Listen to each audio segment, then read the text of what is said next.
promoting consistent replacement of individuals that die with new ones from the wild. Even if commercial captive breeding efforts are successful, it is currently impossible to determine if desert horned lizards to be traded were captive bred according to Res. Conf 10.16 on specimens of animal species bred in captivity. All states within the United States that have desert horned lizards have some form of regulation for the harvest of the species and do not allow them to be collected for commercial purposes. However, enforcement varies. International regulation through CITES will ensure that any trade in this species is legal and non-detrimental to a declining species. The United States supports the inclusion of this species in CITES Appendix 2 to ensure sustainable use of the species through a regulated and legal trade. Continued unregulated international trade will over time be detrimental to the survival of the desert horned lizard. Therefore, we urge parties to support this proposal, and thank you. Thank you, United States, and I give the floor now to Mexico to introduce their proposal. Gracias, señor presidente. Thank you, Chair. Mexico is presenting this proposal to include Phrygmosoma in Appendix 2 along with other genuses. The informative information document 37 contains additional information. The genus is limited to North America from the south of Canada to Mexico.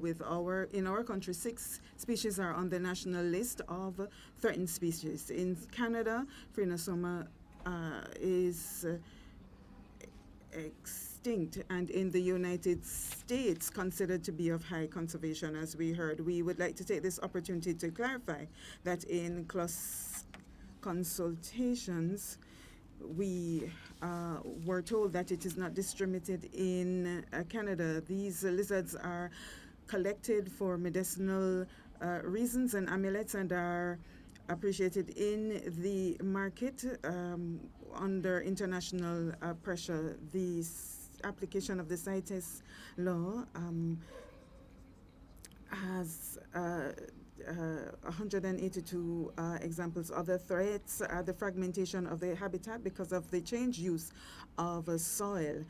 There are also problems relating to invasive species and climate change. The most marketed species are Phrygmosoma atias and asio, whose main destination is Germany. Over the last 10 years, over 20,000 and over 100,000. Although there are elements for identification, some species can be confused among themselves, and most of the specimens are difficult to distinguish at their juvenile stage.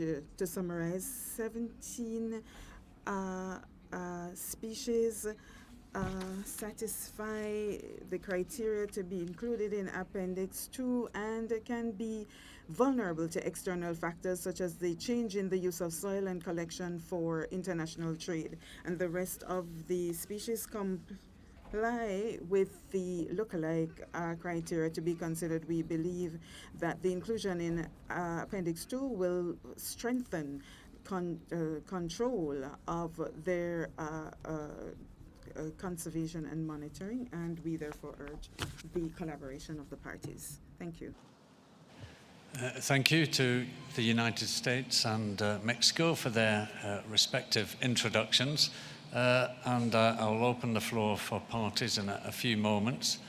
But I think when you're making your comments, it would be helpful if you could give me your observations on both the proposals. You may be opposed to both, you may support both, or you may support one but not the other. But to build up a picture of the view of the room, it would be helpful if you could provide that in your observations. So with that, I will open the floor for comments by parties, but I do see some observers who are requesting the floor, and perhaps you press your button by accident, but the floor is not open for observers, so please wait until you're called. And another observer. So please, if you're an observer, I'll give the opportunity later, but parties only at this stage. So if you have observations, then please request the floor. And I see Senegal, then Mali. Voilà, merci beaucoup, Monsieur le Président. Thank you, Chair. We have heard the presentation of the proposals. We think that they're justified on the basis of the scientific arguments that they have advanced. So we support both proposals. Thank you.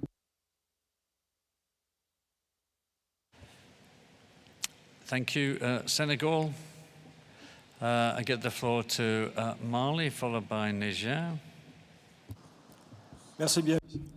Thank you, Chair.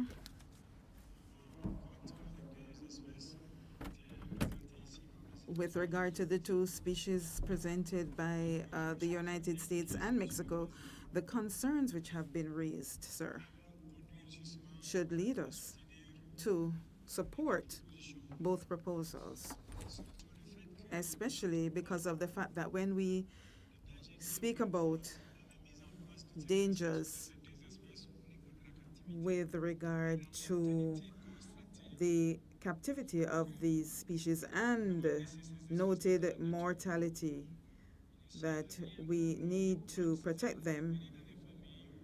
We need to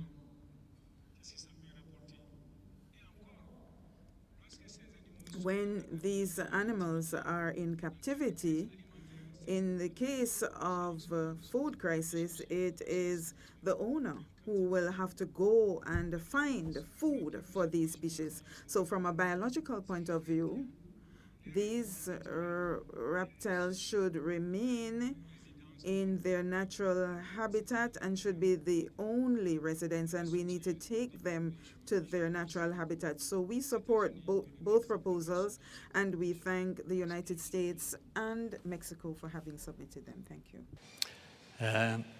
Thank you, Mali. I give the floor to Niger, followed by Panama. Merci bien, Monsieur le Président. Thank you, Chair. First of all, we would like to congratulate the two countries who have submitted these proposals. We believe that international trade are a threat to Phrynosoma, and so many wild animals in captivity die within the first year of captivity. The high levels of mortality and low yields places them in continued danger. Since 1992, 4 species of the jar have been included in Appendix 2, and this is why most of international trade are focused on species not listed in CITES. A lot of the trade is focused on specimens obtained illegally in some federal states of the United States, combined with the difficulty faced by enforcement officials to distinguish between species which are CITES listed and those not listed in CITES. And therefore, there's an urgent need to regulate the international trade of the species to ensure the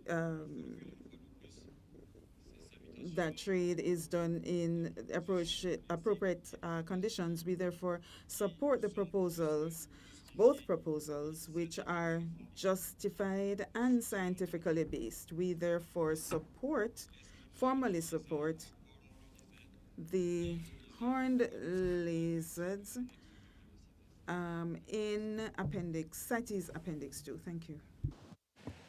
Thank you, Niger. I give the floor now to Panama, followed by Zambia. Gracias, presidente.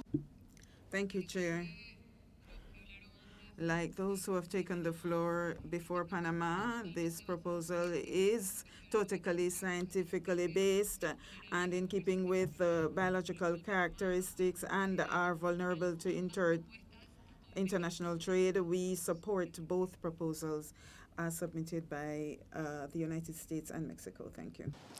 Thank you, Panama. I give the floor to Zambia, followed by the Gambia. Thank you, Chair. Zambia appreciates the concerns raised by the proponents of Proposal 17 and 18. However, having gone through the proposals, we are of the considered opinion that the proposals do not meet the criteria for inclusion in Appendix 2 and should therefore be rejected. Yes, thank you. Thank you, Zambia. I give the floor to the Gambia, followed by Canada. Thank you, Chair.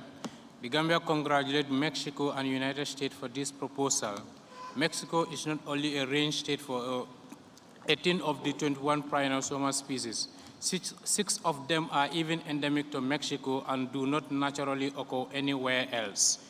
Rhinosoma species are facing habitat destruction as well as overharvest for the domestic and international pet trade. Every year, thousands of individuals of horned lizard are internationally traded for at least 7 species, and there is illegal domestic and international trade of these lizards. The vast majority of these individuals in trade are still collected in the wild. According to official CISO record in Mexico, horned lizards are among those species which are frequently traded illegally. The proposal even highlights that rhinosomas are the species of lizard most frequently seized in Mexico. Since the different rhinosoma species can hardly be distinguished, even by experts, and 4 species of this genus are already listed in CITES Appendix 2. It is urgent to include the whole genus in Appendix 2 as proposed by Mexico and US. The Gambia therefore strongly supports this proposal to list the genus of the horned lizard in CITES Appendix 2. Thank you. Thank you. The Gambia, I give the floor to Canada, then Côte d'Ivoire.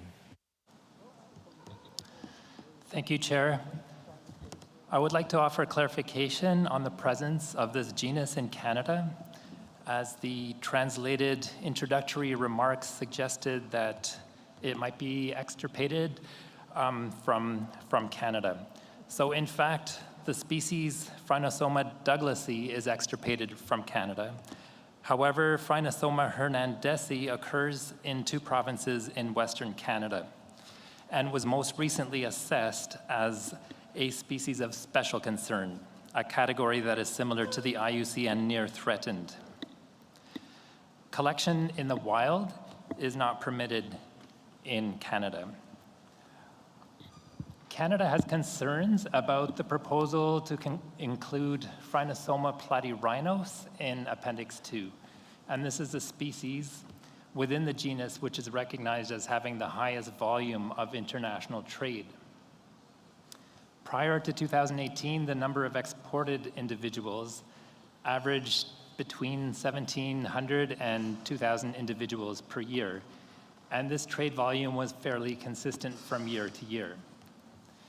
In their assessment, the IUCN and Traffic reported that the number of exports dropped abruptly beginning in 2018, and that trade volumes have been low to negligible after that year. Canada feels that the reasons for this reduction in trade are relevant and should be investigated before listing on Appendix 2 occurs, as international trade is a key consideration for assessing the species eligibility. Thank you, Chair. Thank you, Canada. I give the floor to Côte d'Ivoire, followed by Costa Rica. Merci. Thank you, Chairman.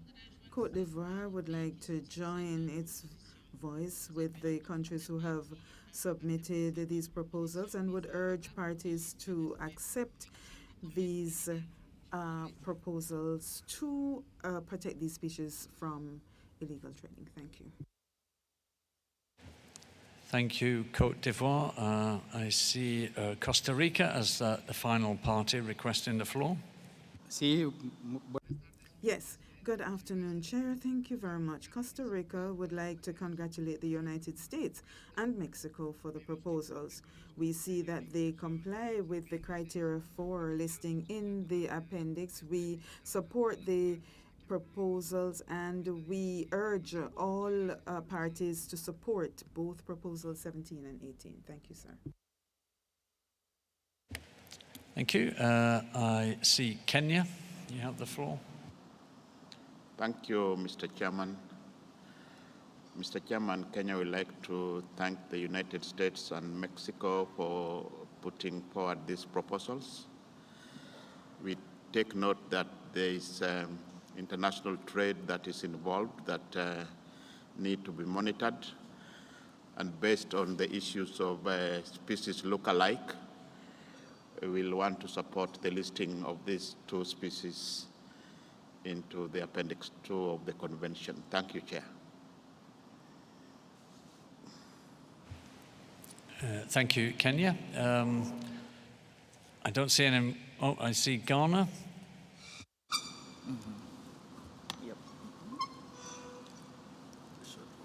Yeah, thank you, Chair. Likewise, Ghana do support the proposal put forward by both USA and then Mexico. So we do support. Thank you. And now Nigeria. Thank you, Mr. Chair. Nigeria also lend its voice to thank the proponent of this proposal and to lend our voice to say we are in support of this proposal. Thank you. Thank you, Nigeria. I give the floor now to Brazil. Thank you, Mr. Chair. Brazil support both proposals, 17 and 18. Thank you. And Togo?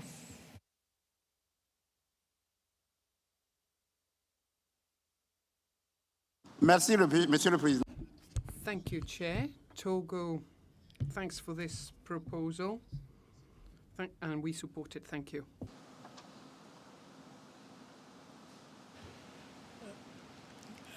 And now I see India and then Guinea.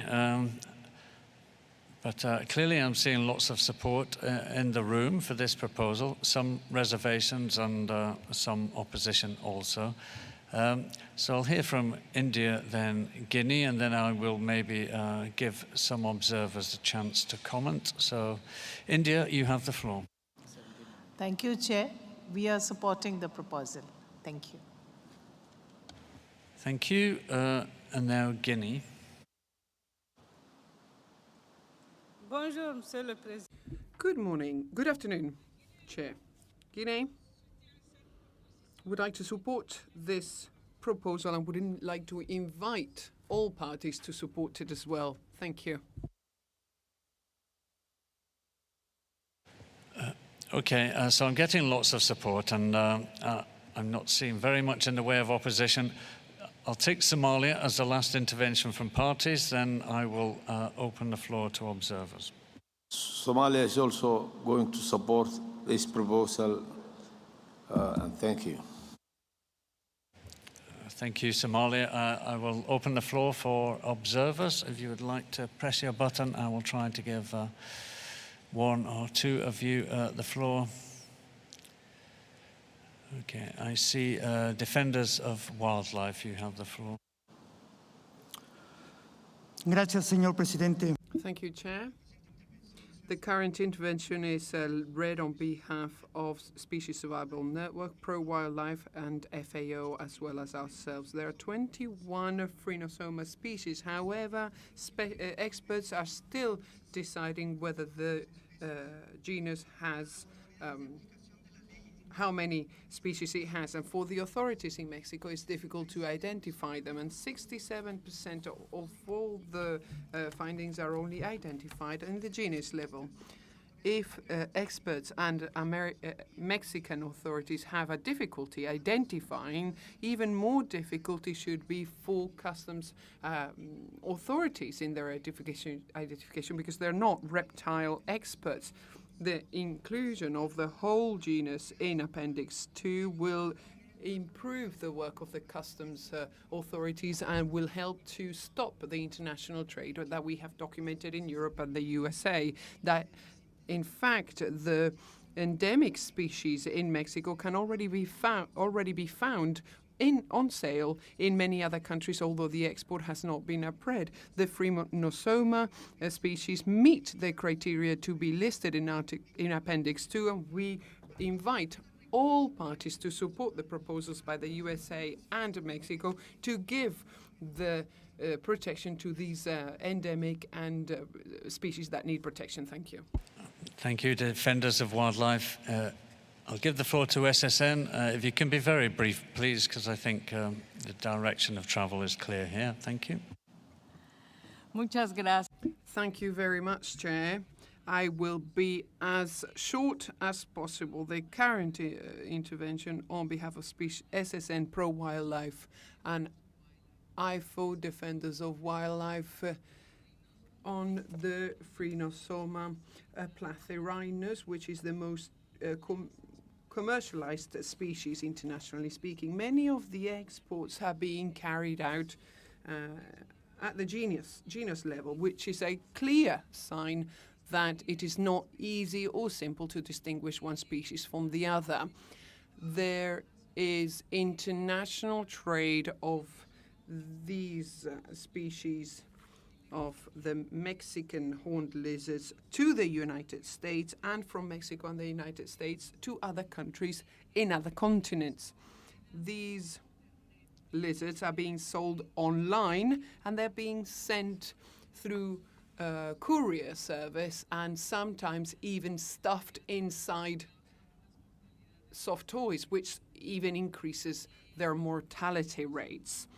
The Phrynosoma platyrhinus meets fully the criteria to be listed in Appendix 2, but due to the difficulty to identify them, it is important to include the whole of the genus in Appendix 2 in order to avoid a legal void and to ensure the conservation and avoid international trade of the species. We would like to congratulate Mexico and the United States of America for these proposals, and we would like to invite all parties to support both proposals. Thank you very much, Chair. Thank you, SSN. I've got another request from the floor, but I'm not going to take it now. You pressed earlier. I might have been able to work it in, with apologies. So I've heard a lot of support for both proposals, and of course one proposal in effect subsumes the other. I have, of course, heard some reservations expressed by Canada, and Zambia expressed their opposition. I'd just like to go back to Zambia and say, would you like to block consensus here in the circumstances? It seems the weight of the room is in favor of these proposals. You have the floor. Thank you, Chair. I think the majority have spoken.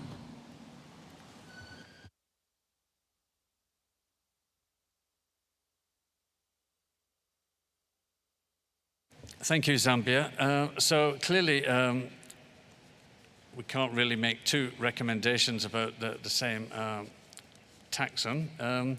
It seems to me that in this case, this committee has decided to adopt Proposal 18, which will include the entire genus of horned lizards in Appendix 2. And in making that decision, then that also includes the United States proposal for the single species Phrynosoma platyrhinus. So by consensus, I conclude that that is the recommendation from this committee. With that, we can move back to Proposal 16, which I hope the proponents are now ready to introduce. So, Senegal or Mauritania, you have the floor.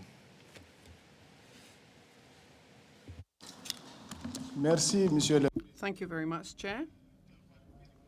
Thank you for having arranged our needs and allow Proposal 16 to be introduced later. The Tarantula chazali is a small lizard original from Mauritania, Senegal, and the objective is to list it in Appendix 2. The proposal is by Mauritania and Senegal. It's also found in Morocco, and Mauritania would like to support all parties to support the listing in Appendix 2, the Tarantula chazalier, because the species really satisfies criterion A and B on Annex 2. The helmet-head gecko is in the red list of IUCN. However, since the latest evaluation hasn't done, it's only found in several areas, and the helmeted gecko is facing several threats, not only habitat loss, but also collection for the international pet trade, mostly causing decline in the mature individuals is to be noted. The helmet-head gecko is found in high numbers in the European Union, where it is sought after because of their helmet head, as well as their very particular vocal behavior. These species caught in the wild are exported to the United States and even from countries that are not from the range states, despite the fact that the data we have says that most of the individuals being sold are farm grown, but data has it that it would be wild individuals. More than 500 have been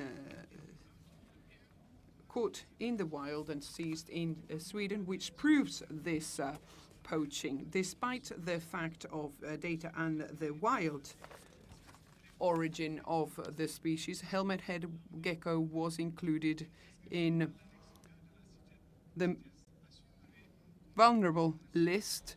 Including it in Appendix 2 would allow us to forbid all the poaching of wild species and then their sale in the international trade. Thank you. Thank you, Mauritania, for your introduction. I open the floor for comments by parties.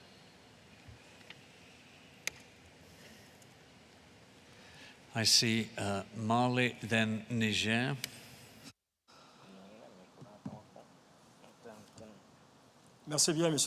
Thank you very much, Chair. What our colleague from Mauritania has just explained to us gives us a chilling idea of the situation of this species. This species has an area of distribution of 20,000 square kilometers, found mostly in Mauritania, Senegal, Morocco, in very limited areas. Cannot be found in my country. If my neighbor is suffering, I must get up and help. And if this situation is covered by the protection of this species, by the listing in Appendix 2, we have mentioned the loss of habitat of this species as one of its threats. The problem is that it's losing habitat in favor of the construction of new homes, for example, but climate change is also affecting this species. I would therefore like to thank Mauritania and Senegal for having introduced this proposal, and I would like to invite all parties here present to support this proposal so that we can protect this species fully in all our countries. Thank you, Chair. Thank you, Niger. Thank you, Mali. I now give the floor to Niger, to be followed by the European Union. Merci. Thank you. Thank you very much, Chair. We would like to congratulate Mauritania and Senegal for this proposal 16 on this species that needs very special attention for its protection, and they can count on our full support, and we invite all other parties to please support this proposal, which is extremely important. Thank you, Chair. Thank you, Niger. I give the floor to the European Union, followed by Burkina Faso. Thank you, Chair. I speak on behalf of the EU and its member states. We welcome the efforts of the respective French states to protect their native fauna. The information available suggests that international trade is currently or may negatively impacting the wild population of Tarantula chazaliae. The species is listed as vulnerable in the IUCN Red List. At the time of assessment in 2004, it was known from fewer than 10 locations, which were threatened by exploitation and coastal development. A continuing decline in mature individuals due to collection for the pet trade has been recorded. In the European Union, seizures of the species have been reported in recent years. Therefore, we are convinced that Criterion B of Annex 2 small a of Resolution Conf 9.24 Ref CoP17 is met, and the EU supports the proposal. Thank you. Thank you, European Union. I give the floor to Burkina Faso and then Senegal. Merci, Monsieur le Président. Thank you, Chair. Burkina Faso would like to support the proposal, given that listing in Appendix 2 doesn't forbid trade, but rather creates a more responsible trade, which will allow a follow-up of and management of this species. We therefore fully support the proposal. Thank you. Thank you. I'll give the floor to Senegal, followed by the Central African Republic. But Senegal, if you could keep it brief, your co-proponent has already spoken. So, and I will come back to the proponents at the end of the debate in any case, but you may have the floor. Thank you very much, Chair. Indeed, Senegal will be very brief on this proposal. We would like to request the support of this proposal, which meets all the criteria, so we can, as CITES, protect this species. Thank you. Thank you for being brief, Senegal. I appreciate that, and I would request, I've now got quite a number of parties, and if you only reason for your intervention is to add additional support, then please say that, but make it very brief, please. Central African Republic, followed by Israel.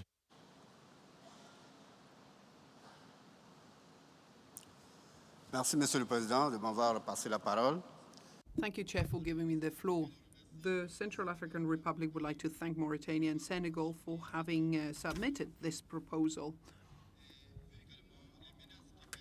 Given the threats to this species, mostly trade, the loss of habitat for this species, the Central African Republic would like to fully support this proposal to list this species in Appendix 2 in accordance with Resolution Conf 924 Ref CoP17. Thank you, Chair. Thank you, Central African Republic. I give the floor to Israel, followed by India. Thank you, Chair. We would at this time like to express our support for this proposal. We have here countries who are looking for the support of this convention to assist with controlling what's obviously illegal trade in their native populations. There may not be all the best data to support these as would be required, but there's certainly clear indications, and we would support the listing. Thank you. Thank you, India. Thank you, Israel. I now give the floor to India. Thank you, Chair. We note that as per the IUCN assessment for the species, it has a limited area of occurrence with a small number of known locations and continuing and predicted decline in the quality and extent of its habitat. We also note that the species is sought after for the pet trade and is regularly found in markets outside its range states, as well as in illegal trade. The illegal export of threatened animals from range states to satisfy the demand of hobbies and pet traders is a matter of great concern. The proposal provides evidence to show that the species requires an Appendix 2 listing, and India supports it. Thank you, Chair. Thank you, India. And again, a request, if you're simply wanting to add your voice to the support, please do it extremely briefly. We've heard a lot of the kind of arguments already, and the list of parties is growing. At some point, I will maybe ask parties that are supporting not to intervene anymore, and I want to see if there's any opposition. I'll give a few more parties the floor. I give the floor to Côte d'Ivoire, then Morocco. Thank you very much, Chair. Côte d'Ivoire would like to congratulate Mauritania and Senegal for proponents for the proposal to list the helmet-head gecko in Appendix 2 of CITES, and Côte d'Ivoire supports this proposal in order to guarantee the viability and protection of the species. Thank you. I give the floor to Morocco, followed by Costa Rica. Thank you very much, Chair. Morocco, too, is a range state for this species, and as such, we would like to congratulate Mauritania and Senegal for their proposal, and we support fully and strongly this proposal, and we invite all parties to support it as well. Thank you, Chair. Thank you, Morocco. I give the floor to Costa Rica, followed by the United States. Thank you very much, Chair. Costa Rica would like to congratulate Mauritania and Senegal for this proposal. We know it meets all the criteria to be listed in Appendix 2, and we would like to encourage all parties to support it, as Costa Rica is doing. Thank you. I give the floor now to the United States, and thank you, Costa Rica. Mr. Chair, as a major importer of this species, the United States supports this proposal. Thank you.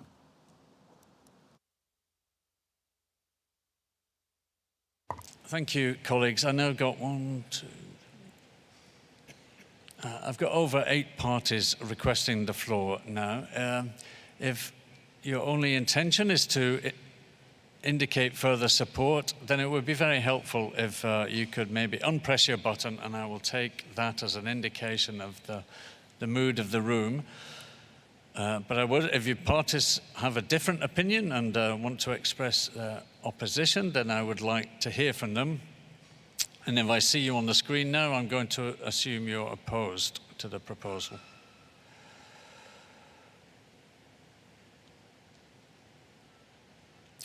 So I have 3 parties that seem to be opposed to this proposal. So that's Guinea, no. Burundi, do you oppose this proposal? Somalia, are you opposed to this proposal? You have the floor, if so. You have the floor.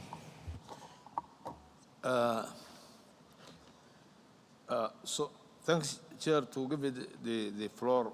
We fully support the proposal of Mauritania and Senegal to be enlisted the affected species in Appendix 2. Thank you. Thank you, Somalia. All I've heard so far is continuous support, and it seems to me that we could adopt this proposal by consensus. I was going to see if there are any observers that want to make very, very brief observations. So I see Conservation Force, you have the floor. Please be quick. Thank you, Chair.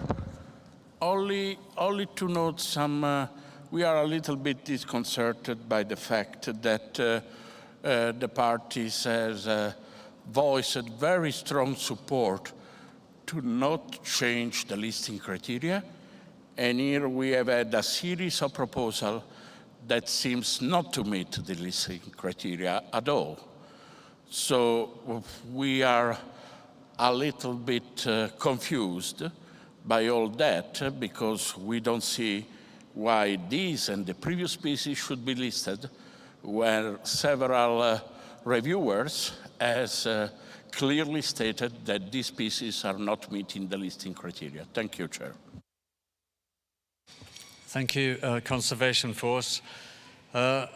As I said before, and to conclude this item, given the overwhelming support from parties, we can adopt by consensus that we recommend to final plenary that this proposal be adopted. And with that, we will move on to the next proposal, which is for Taliqua adelaidensis, the pygmy blue-tongue lizard. It's a proposal to include in Appendix 1, and the proponent is Australia. Australia, you have the floor. Thank you, Chair. Australia is pleased to present this proposal to include Taliqua adelaidensis, commonly known as the pygmy blue-tongue lizard, in Appendix 1. The pygmy blue-tongue lizard is a moderately sized, short-legged skink endemic to remnant patches of native temperate grassland in a small area of the Australian state of South Australia, my home state. The pygmy blue-tongue was considered to be extinct until 1992 and is currently listed on CITES Appendix 3, effective 22nd of June 2022. It is listed as endangered by both Australian national and South Australian state legislation and as endangered on the IUCN Red List. There are only approximately 5,000 individuals of the pygmy blue-tongue remaining in the wild. This overall population trend is decreasing, with some subpopulations already lost, potentially due to unviability.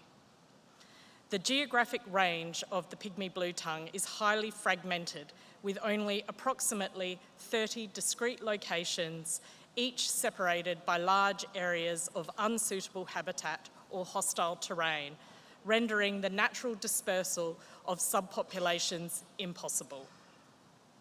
The area of occupancy for the pygmy blue-tongue is now less than 500 kilometres squared, suggesting a loss of approximately 40% of its former range. The remaining pygmy blue-tongue skink populations are threatened by a number of factors, including changes in land use, farming practices, and agricultural activities that disturb the soil and can cause the destruction of spider holes in which the pygmy blue-tongue lizards shelter. Since 1982, there has been no legal commercial trade in this species from Australia and no permits providing for the legal live export from Australia for non-commercial purposes since at least 2002. However, because of their uniqueness, rarity, and high value, and their supreme cuteness, the pygmy blue-tongue skinks are highly sought after for the illegal trade and are a lucrative target for trafficking, especially as demand continues to increase. As an example, in late 2017, 17 specimens were offered for sale online via social media posts in Europe within a 6-month period. Further specimens have been detected for sale in various countries. The destruction of burrows caused by illegal collection, in addition to the small brood size and long generation time of the species, means that populations are slow to recover and even low levels of collection from the wild can have significant and detrimental impacts. Therefore, this species meets the requirement for listing in CITES Appendix 1 in accordance with the criteria outlined in paragraph B, I2 and 4, and paragraph C2 in Annex 1 of Resolution Conf 9.24, Rev Conf 17. Australia submits the proposal for the committee's considerations. Thank you, Australia, for your introduction, and I invite comments from parties. I see New Zealand followed by Canada. Thank you, Chair. I have to make sure I don't say tequila here. But New Zealand supports the listing of Taliqua adelaidensis in Appendix 1. It certainly seems to meet the criteria. People may wonder why it's being listed on Appendix 1 when it's fully protected in Australia. And Australia's such a long distance away from the European market that seems to be the main place where illegally sourced Taliqua end up. But this seems to parallel very closely the experience that New Zealand had with its Nautinus green geckos before their listing on Appendix 2 at CoP19 in Bangkok. So New Zealand certainly supports this proposal. Thank you. Thank you, New Zealand. I give the floor to Canada, followed by India. Thank you, Chair. Canada supports the proposal to list this endemic species, the Pygmy blue tongue, in Appendix 1. The species meets the biological criteria for Appendix 1, and Canada notes the potential of an increased overseas demand for Pygmy blue tongues may increase illegal take, with significant conservation impacts on wild populations. Canada thanks Australia for the efforts deployed to protect this species and support the listing of the species, which should benefit the protection of the species. Thank you, Chair. Thank you, Canada. I give the floor to India, followed by Mali. Thank you, Chair. On the basis of the small population, limited range, habitat specialization, and low reproductive rate of the species, combined with the potential threat from illegal collection and trade, the species certainly meets the criteria for Appendix 1, specifically criteria in paragraph in B and C in Annex 1 of Resolution 9.24.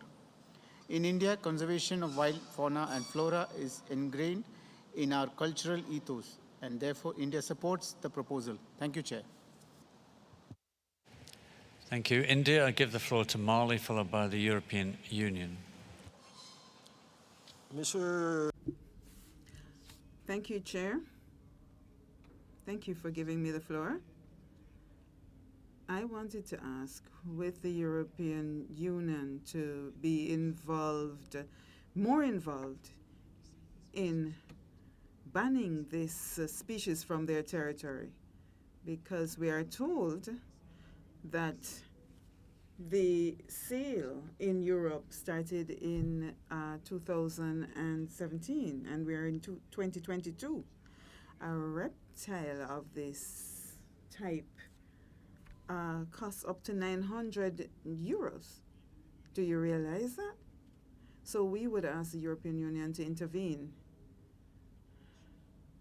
As a coalition state, we would ask the other states to intervene and support this species for inclusion in Appendix 1. Thank you.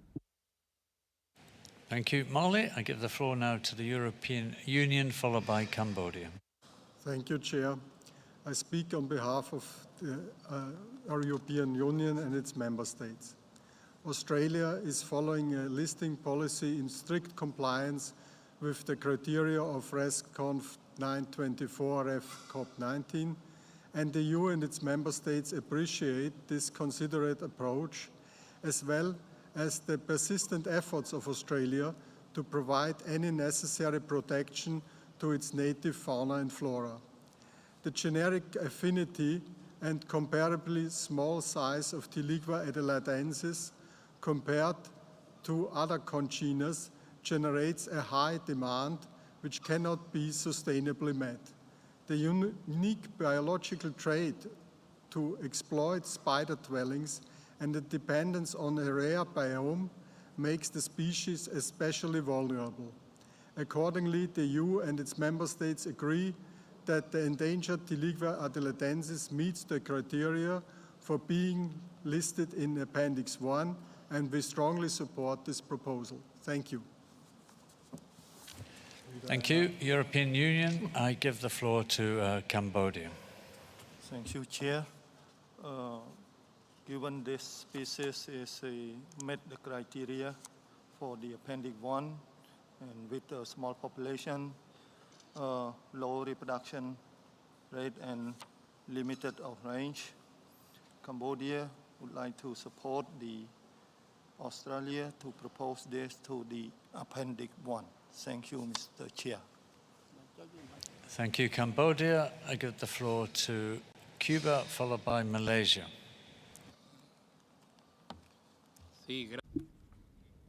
Thank you, Chair.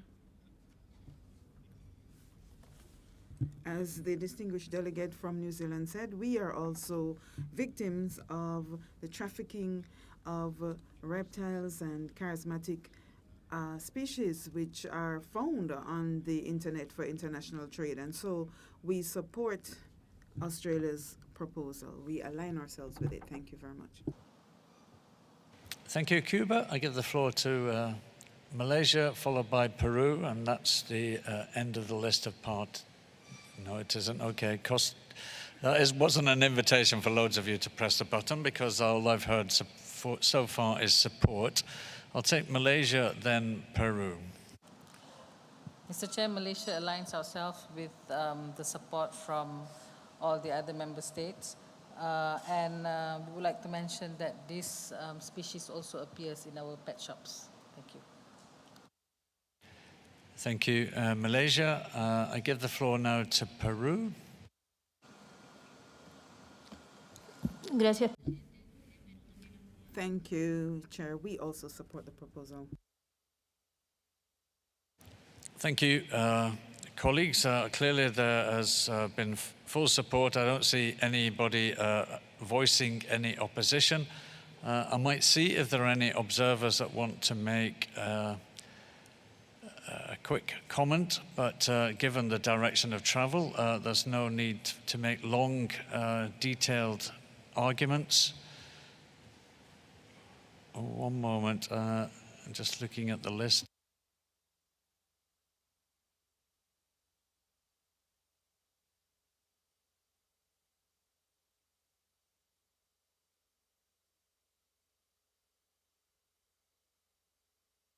Okay, I will give the floor to Taronga, Wildlife Conservation Australia.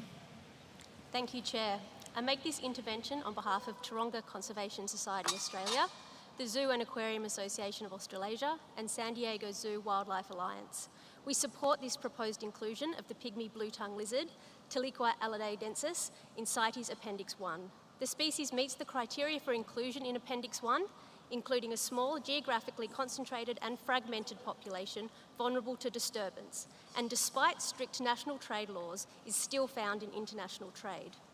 Taronga's wildlife hospitals care for animals seized by Australian authorities and can report lizards from the genre Tiliqua to be by far the most seized and often in very poor condition. Taronga is working with the Australian government to improve detection and enforcement of illegally traded reptiles. The pygmy blue-tongue lizard was considered to be extinct before being rediscovered in 1992. We urge parties to support Australia's proposal to ensure that they do not head this way again. Thank you, Chair. Thank you, Taronga Wildlife Conservation Australia. I'll give now the floor to the German Society on Herpetology. Thank you, Mr. Chair, very much. To make it very brief, we agree with the statements outlined in the supporting proposal, and we recommend parties to adopt that proposal. Thank you very much. Thank you, German Society for Herpetology, if I remember the name correctly, for those interventions. And in the interest of time, I'm not going to take any further interventions from observers. It's very clear that there is kind of overwhelming support for this proposal from Australia. So I conclude this item by concluding that this committee recommends by consensus that Taliqua adelaidensis is included in Appendix 1. So one moment, please.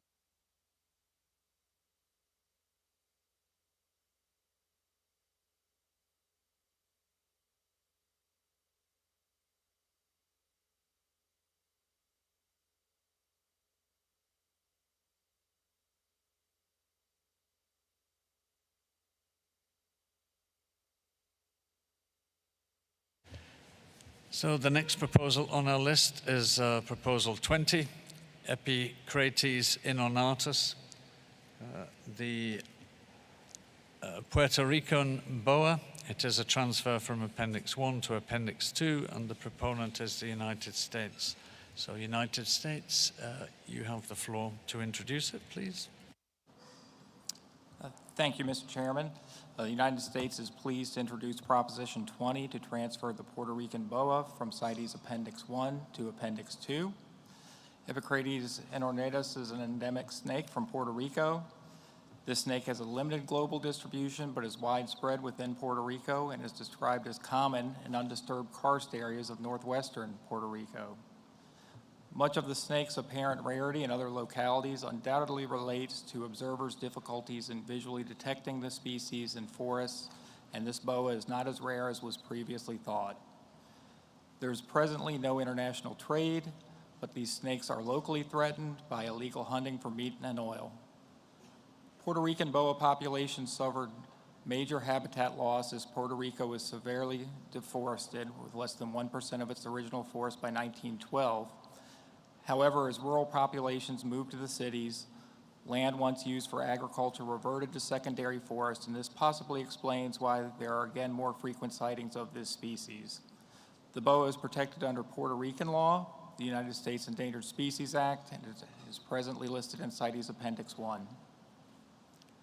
The boa was originally included in Appendix 1 in 1977.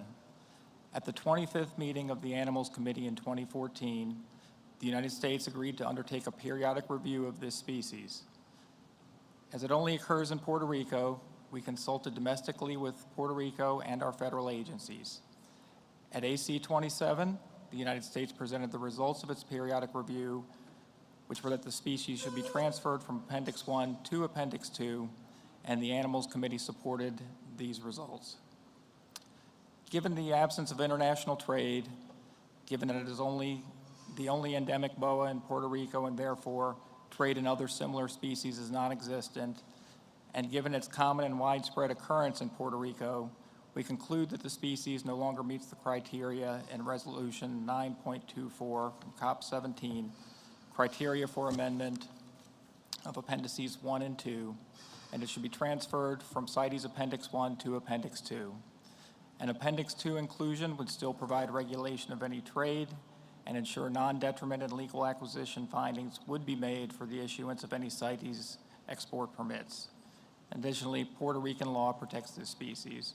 We would seek the party's support for the adoption of this proposal, and thank you again, Mr. Chairman. Thank you, United States, and as you remarked, this proposal arises from the periodic review and has been subject to discussion by the Animals Committee, so I hope on that basis that we don't need a very long debate, but the floor is open for comments by parties. So I see Costa Rica, then the European Union. Sí, muchas gracias, señor. Thank you, Chair. Costa Rica would like to congratulate the United States for this proposal transfer from Appendix 1 to 2. It was in line with the decision of the Animals Committee, and so we support this proposal, and we would invite parties to do the same. Thank you. Thank you, Costa Rica. I give the floor to the European Union, followed by Senegal. Thank you, Chair. I speak on behalf of the EU and its member states. Listing species in the appendices of CITES highlights conservation deficits, but can be necessary to prevent further declines or even extinctions. Whenever international trade is not the main cause for declines, species listings should need to be complemented by other conservation measures, which reduce domestic consumption and improve habitat quality in order to effectively protect the species. International demand for and trade in Epicratus inornatus has never been high. However, the species was threatened by high deforestation rates and now has become a positive example that reforestation can rapidly improve the conservation status of a threatened species. The EU and its member states applaud the USA and specifically Puerto Rico to this success, and we support the proposal to transfer the species from Appendix 1 to Appendix 2. Thank you. Thank you. European Union, I give the floor to Senegal, then Cambodia. Thank you, Chair. As has been clearly stated by the United States, which has made a lot of effort to not making the species more vulnerable, and so we think the criteria have been respected to transfer the species from Appendix 1 to 2. Thank you. We therefore support.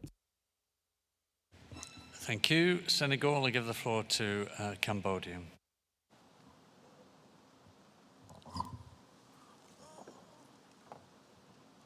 Thank you, Mr. Chair. Cambodia would like to support the proposal to include the Puerto Rican boar from the Annex 1, transfer from Appendix 1 to Appendix 2, as it demonstrates to the better management and conservation success. So we fully support to this proposal. Thank you, Chair.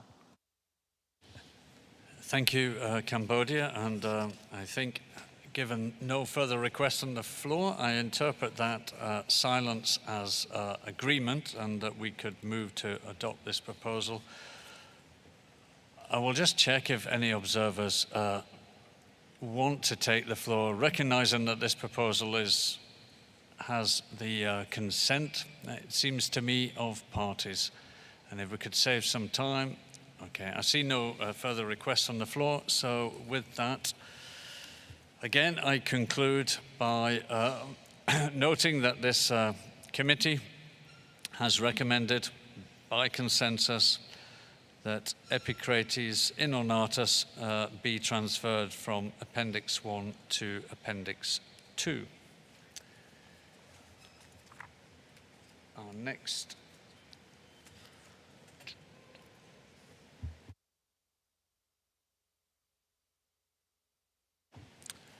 Our next proposal is proposal number 21, which is for Crotalus horridus. It is to include the species in Appendix 2. The proponent is the United States, and I give you the floor to introduce it. Thank you, Mr. Chair. The United States is pleased to propose Proposal 21 to include the timber rattlesnake in Appendix 2 of CITES. The timber rattlesnake has a wide but heavily fragmented distribution in the northeast, southeastern, and midwestern United States. The species was once found in 33 states within the United States and in Canada, but has since been extirpated from 2 states and from Canada altogether due to many threats, such as road mortality, persecution, habitat loss, and illegal collection for trade. International trade is a growing threat for the species. All venomous snakes have market value and are sought after as pets, as well as for their skins, tail rattles, and venom. It is unfortunately impossible to know the true impact of international trade because a wide-ranging authority is lacking. While trade data are limited, there are numerous reports of live timber rattlesnakes being sold abroad, including on social media in Europe and at reptile shows in South Africa. In addition, one case in the United States linked the illegal collection of 20 wild-caught timber rattlesnakes to destinations in the European pet trade. This growing international demand will put even more collection pressure on the species, which is extremely problematic given their life history traits and declining population numbers in parts of their range. Timber rattlesnakes are long-lived, with females averaging 9.6 years age of maturity and an average birth rate of 3 years, typically only producing 9 neonates at one time. Females will often only reproduce once in their lifetime. Behaviorally, timber rattlesnakes aggregate, and over 500 individuals can be found in one communal hibernaculum. This makes it extremely easy to harvest many rattlesnakes in one event. As an example, just one poacher was able to decimate timber rattlesnake populations in New York, New Jersey, Connecticut, and Massachusetts. The United States continues to support the inclusion of this species in CITES Appendix 2 to address the threat of trade and any illegal collection of this species. Continued unregulated international trade will over time be detrimental to the survival of the timber rattlesnake, as has been seen with similar viper species such as the Kenyan horned viper and Wagner's viper in Iran. While states within the U.S. may have regulations in place for their management, international regulation through CITES will ensure that any trade in this species is legal and non-detrimental to a declining species. Therefore, we urge all parties to support this proposal. Thank you, Mr. Chair. Thank you, United States. And with that introduction, I open the floor for comments by parties.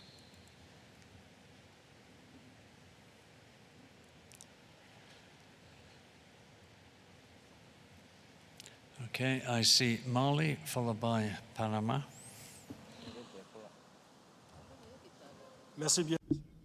Thank you, Chair. I followed the intervention of the United States very carefully. What struck me as being concerning is that even for the females to have young ones, they need time, and they only have small ones once in their life. And with regard to this resource, they have to stop the poachers who are destroying these species in their habitats, and this is why we are here as defenders of fauna, to call on them to stop that. Too much is too much. What are they gaining in return?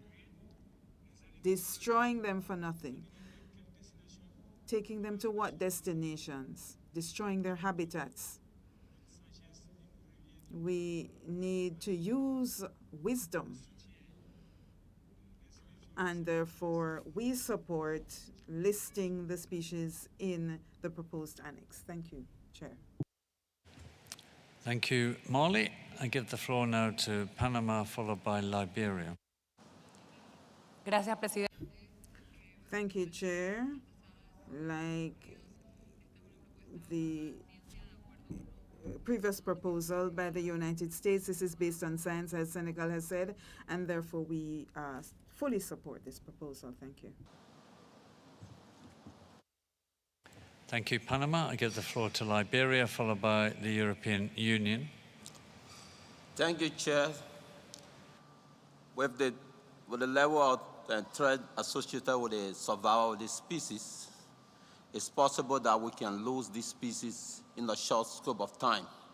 So the decision by America to put in this measure to be able to safeguard the remaining population of this particular snake, I think is more viable and is more sensitive to conservation. So we have no objection, but we wholeheartedly support this proposal by America to uplist the species.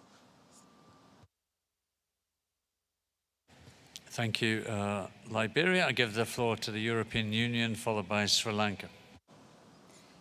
Thank you, Chair. I speak on behalf of the European Union and its member states.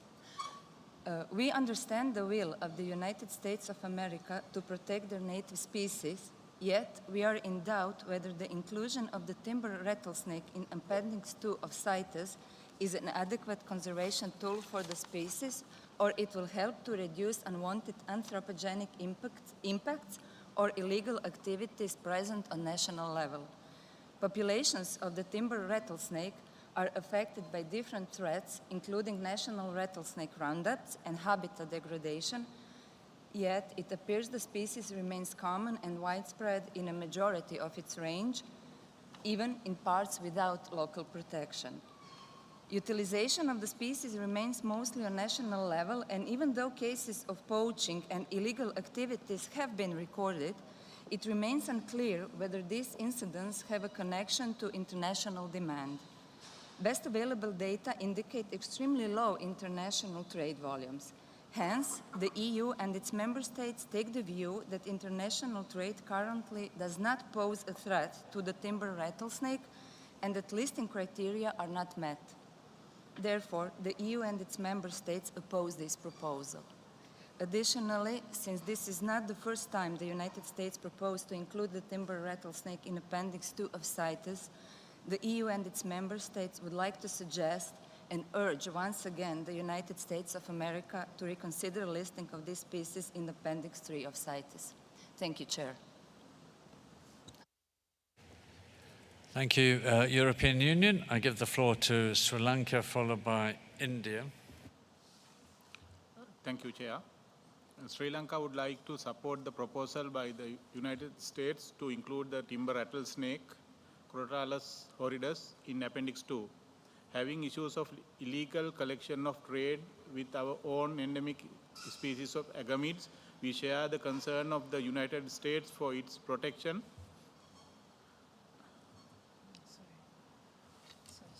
Sorry. Go. Protection.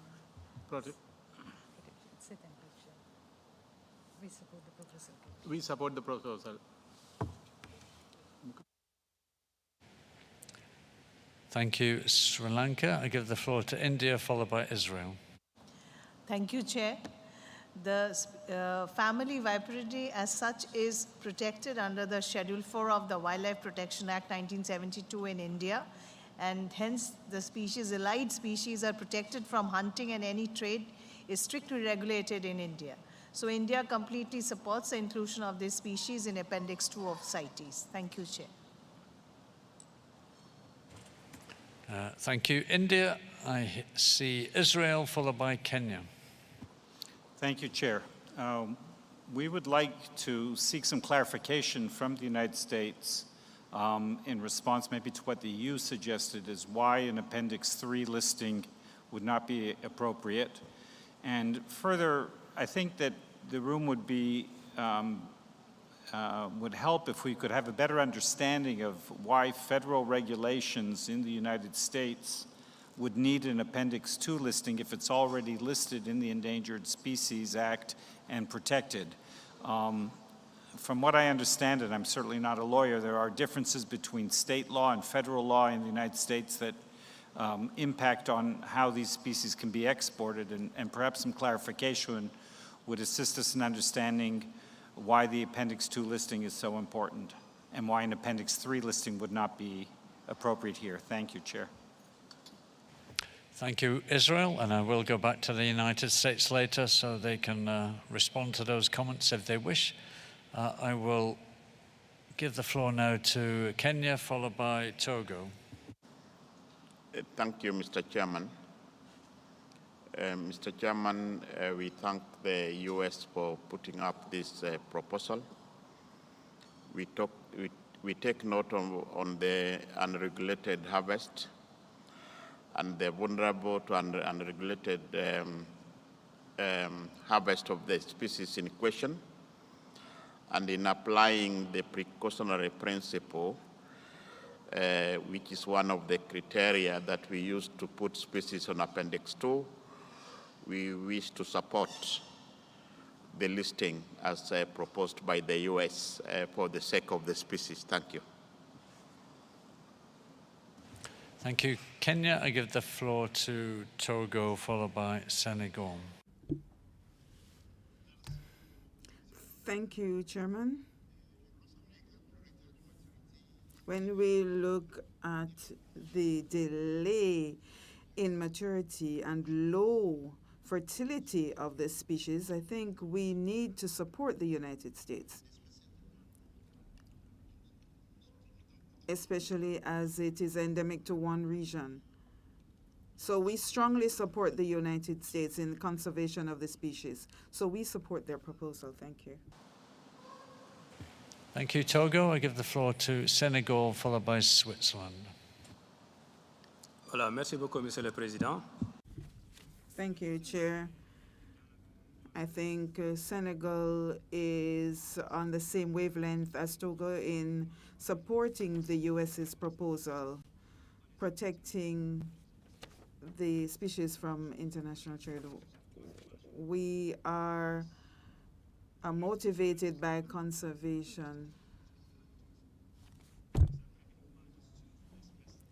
This will allow us to monitor what is taking place with the species in terms of international trade. Thank you. Thank you, Senegal. I now give the floor to Switzerland, followed by the United Kingdom. Thank you, Chair. We would like to align ourselves with the concerns voiced by the European Union.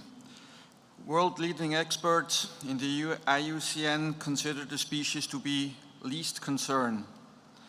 The population size is considered to be large, and use and threat is predominantly national and local. And international trade does not seem to be a threat to the species.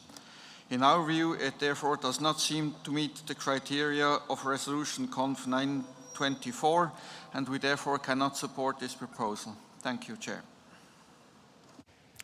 Thank you, Switzerland. I give the floor now to the United Kingdom, followed by the Congo. Thank you, Chair.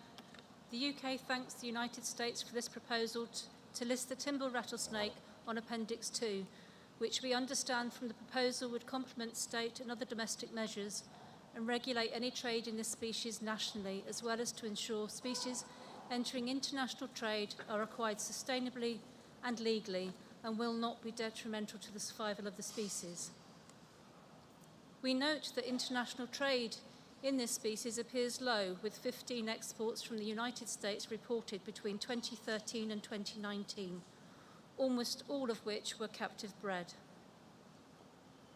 We further note that commercial use and consumption of the species appears to be almost exclusively domestic, and the species is endemic to the United States, suggesting national measures may be necessary to protect this species. We would therefore welcome any further information that may demonstrate that current exploitation rates could pose a risk to the survival of the species in the wild, and how an Appendix 2 listing will help protect this species from overexploitation in international trade. Thank you. Thank you, United Kingdom. I now give the floor to the Congo. Merci. Thank you, Chair. I'm going to be brief. Congo supports this proposal submitted by the United States and would urge other parties to support the proposal as well. Thank you. Thank you, Congo. There's no further requests from parties, so I'll open the floor to observers.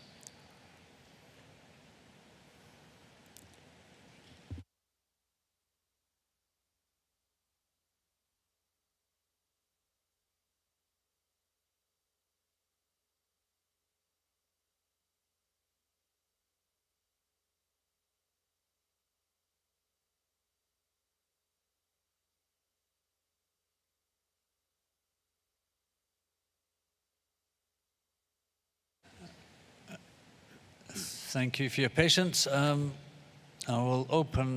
give the floor to the Association of Fish and Wildlife Agencies. I think that possibly is, but You have the floor. Thank you, Mr. Chair. On behalf of the 50 state fish and wildlife agencies within the United States, we oppose this proposal. While threats such as habitat loss, disease, human persecution, and illegal collection for the domestic pet and venom trades are known to occur, an Appendix 2 listing is not needed, nor would it aid in the conservation of this species, because international trade is not a threat. Less than 100 individual snakes from an estimated wild population of more than 100,000 individuals entered international trade from 2013 to 2019, indicating that the species does not meet the CITES criteria for trade. Furthermore, international trade has declined since 1991. In the U.S., the individual state fish and wildlife agencies have the management responsibility for the timber rattlesnake, and the state fish and wildlife agencies have law enforcement programs that effectively regulate its collection and possession. Many states where populations may be vulnerable have developed plans and are implementing measures to conserve and monitor their populations. We applaud the efforts of parties to uphold the intent and purpose of the treaty and to list species in the appropriate CITES appendix when international trade is a threat to sustainability of the species in the wild. International trade is not a threat to the timber rattlesnake, and the U.S. state fish and wildlife agencies oppose Proposal 21. Thank you. Thank you. The Association of Fish and Wildlife Agencies. I'll give the floor to the National Animal Interest Alliance. You have the floor. Thank you, Chair. This intervention is by the National Animal Interest Alliance, a United States-based organization. We strongly oppose this proposal. International trade in this species is almost non-existent. Threat by trade is a requirement for CITES Appendix 1 and Appendix 2 listing criteria. It is clear international trade is not a threat to the species. This proposal and almost all of the other reptile proposals set forth by the United States do not meet the biological criteria for listing. Furthermore, the U.S. is capable of sufficient regulation of the trade in most native reptile species through domestic measures. What this proposal is seeking to do is force domestic policy through international law. We do not believe this convention should be used to avoid engaging a nation's domestic constituency and their livelihood and conservation interests. With this proposal, the United States federal government is attempting to use the convention to usurp power from local governments. The majority of the reptile proposals set forth by the United States are nothing more than a power grab by the federal government to expand domestic authority. These proposals are an abuse of the CITES regulatory power and should be rejected. Thank you. The National Animal Interest Alliance. I'll give the floor to SSN. Thank you, Mr. Chair. I would just like to point out in response to, I believe, a statement made by the EU or the UK about the IUCN classification of this species. The status of this species is it was reviewed the last time 15 years ago. So I don't think I would specifically rely on that information to evaluate the criteria, and instead I would look at the information in the proposal that talks about noted declines in populations in the United States. Thank you. Thank you, SSN. And in the interest of time, I won't invite any more observers to take the floor, though I recognize a number of you want to do so, so with regret and apologies. I will go back to the United States. Clearly, we've listened to the debate. There has been a degree of support, but it seems there are significantly more parties opposed to the proposal than are in favor of it. They have expressed doubts and raised a number of questions, and given that there is no consensus on this proposal, United States, yes, I would welcome your observations on how you would like to take this forward. So you have the floor. Thank you, Mr. Chair, and I very much appreciate the opportunity to respond to some of these concerns before I reply even further. I would like to refer the parties to INF-DOC 21. And as I understood the question, one of the questions was why the United States does not agree to move forward with placing this species on Appendix 3 rather than Appendix 2. And I would like to explain the reason for that is that under Appendix 2 would allow the U.S. Fish and Wildlife Service to make non-detrimental findings and would allow us to focus and look into the biological sustainability of the trade in this species, which we are unable to do at this moment, nor would we be able to do that if they were listed on Appendix 3. Further, we do believe, as the range state, that international trade is a large threat because the global demand for timber rattlesnakes, as well as for their parts and derivatives, necessitate removal of individuals from the wild. The fact that numbers are declining under our LEMAS law enforcement data reflects the depletion of certain individual in situ populations. Further, in conclusion, this proposal in no way addresses or implicates local government in the United States. Indeed, the Fish and Wildlife Service works in partnership with its sister states and very much appreciate that partnership. So it is with great disappointment in lack of support for our biological data from our source country that we will withdraw this proposal.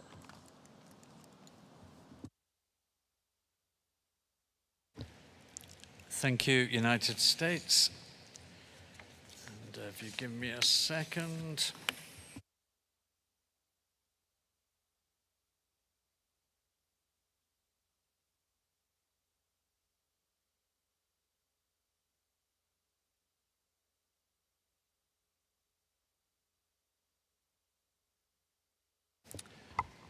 We're now on to Proposal 22, which is for Kelis fimbriata and Kelis orinocensis, to a proposal to include these two species in Appendix 2. The proponents are Brazil, Colombia, Costa Rica, and Peru, and I invite one of those countries to introduce that. So Peru, you have the floor. Thank you very much, Chair. The proposal is to list in Appendix 2 both unique species of Kelis species, Kelis fimbriata and Kelis orinocensis, in Appendix 2, as I was saying, of the CITES Convention, in accordance with Article 2, Paragraph 2A of, and as it meets criteria A and B of both Annex 2 of Reference CoP19. The discovery of a new species, which now divides the species into two, implies that the wide area of distribution where this species was thought to be includes two species that have different distributions and that have a different habitat. Kelis fimbriata in the Amazon basin and Kelis orinocensis in the Orinoco, Rio Negro, and Essequibo basin. This reduction in the area of distribution of both species increases their vulnerability to threats such as habitat loss and overexploitations of both species. The recurrence of these two species is given in low water habitats. they have an international demand, and their trade is being regulated in each country. There is also a very important number of seizures, as we have seen in Colombia and Peru. More than 2,000 hatchlings were seized in one single shipment in El Dorado International Airport in Colombia, and according to the management authority in Peru, more than 1,000 individuals. Only in Peru, legally, the legal exports of Caelus fimbriata increased from 749 live individuals in 2010 to 19,715 in 2018. The shipments of Matamata turtles exported from Peru are of wild collected individuals obtained through ranching and specimens produced by authorized breeding operations. The Matamata hatchlings are being traded in international pet markets and are very sought after by aquarium and turtle hobbyists, both in Europe and the United States. Therefore, it is necessary to monitor international trade of these species. All these elements show that the regulation of international trade of these species is necessary and appropriate, as I say, both for Caelus fimbriata and Caelus orinosis, in order to reduce the potential threats resulting from commercial demand for both species. Their listing in CITES Appendix 2 will make it possible to allow exports as long as the conditions for such international trade are met, ensuring that such trade is not detrimental to the survival of the species. And it will also enable the in situ and ex situ management process to be characterized by the transparency of its records at all stages, applying the control and enforcement mechanisms provided for species protected by the Convention, thus complementing the domestic measures on species trade taken by each of the countries. This is why we are requesting parties to support this proposal. Thank you, Chair. Thank you, Peru. And I see your co-proponents are requesting the floor. I open the floor now for comments by parties.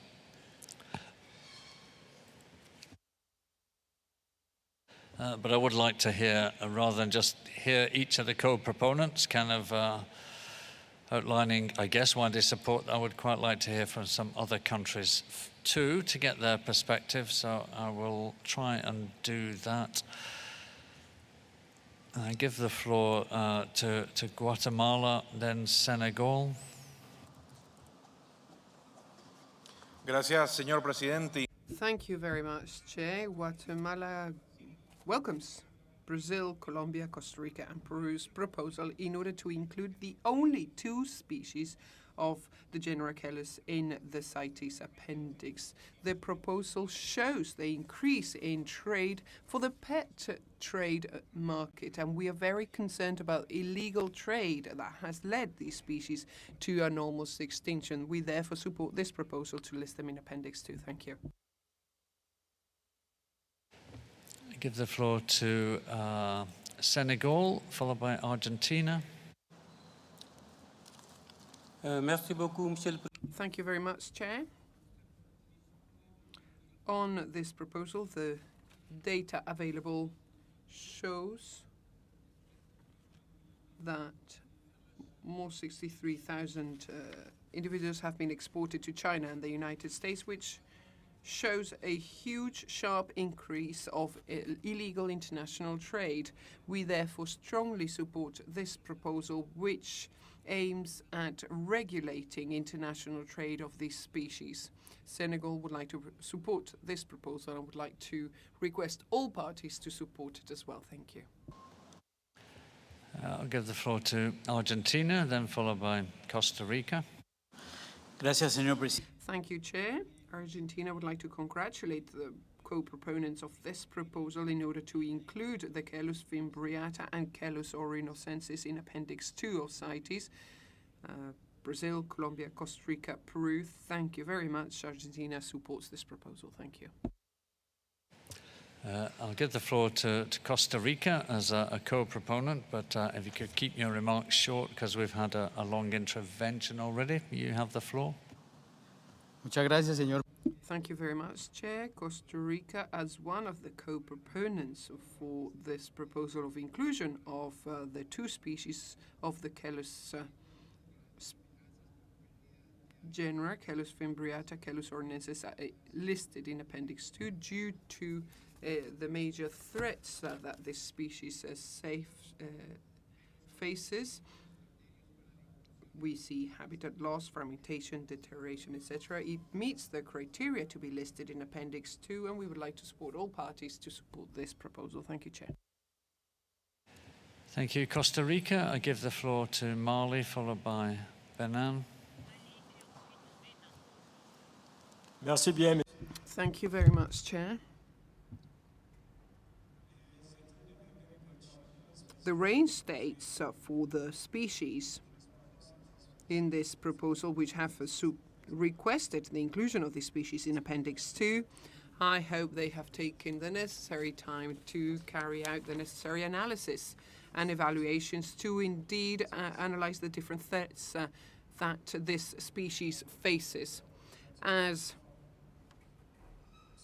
preservers of nature, we support this proposal and we request all parties of our coalition to support this proposal as well. Thank you, Chair.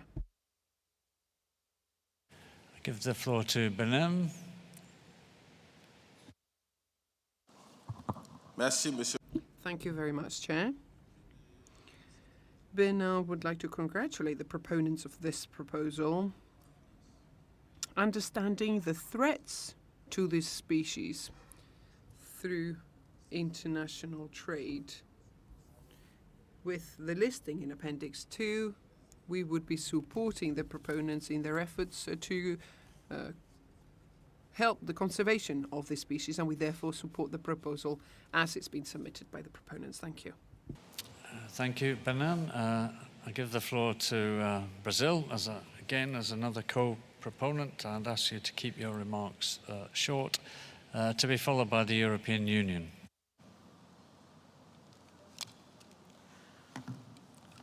Thank you, Mr. Chair, for giving the floor. I will be brief. As co-sponsors of this proposal, we thank Colombia, Costa Rica, and Peru for preparing Proposal 22, which aims to include the species Celus fimbriata and Celus orinocensis in CITES Appendix 2. Both species occur in our country and are currently under extreme pressure due to the supply of international demand, mainly for pets. Moreover, information about their population, use, and trafficking is still a challenge for range states. It's out of question, therefore, that listing on Appendix 2 will contribute to increasing our knowledge about the species, as well as to better regulate current trade practices and tendencies, helping us in the conservation of Celus fimbriata and Celus orinocensis. Brazil, thus, invites other parties to support this proposal. Thank you. Thank you, Brazil. I give the floor now to the European Union, followed by the Bahamas. Merci, Monsieur le Président. Thank you very much, Chair. I speak on behalf of the European Union and its member states. So we would like to thank the proponents and clarifying that the European Union is a range state for the Celus species, and their distribution area is a big one, but the data on the number of individuals is not clear. The information we have says that most of the specimens are being traded internationally come from controlled environments. However, a big number of Celus oriconensis would be transferred from Colombia to Peru, where the trade of this species is legal. This could threaten the genetic integrity of this species. Due to this risk, the criteria in Annex A of the Annex 2 of the resolution CoP19 are met. It's important to regulate the trade of these two species of Celus in CITES. As such, the European Union would like to support this proposal firmly. Thank you very much, Chair. Thank you, European Union. I give the floor to the Bahamas, followed by Venezuela. Yes, good afternoon, member states and all attendees. The Bahamas supports fully this proposal, and in the support, and we thank the proponents for their bringing light to this subject matter. Thank you, Chair. Thank you, Bahamas. I give the floor now to Venezuela and then Colombia. Thank you very much, Chair.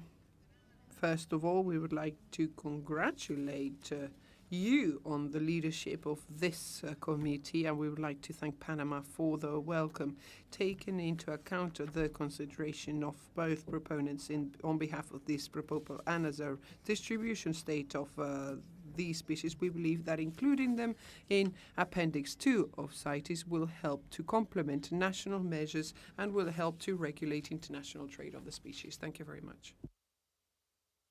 Thank you, Venezuela. I'll give the floor to Colombia again as the final co-proponent. But again, if you could keep your remarks brief, please. Thank you.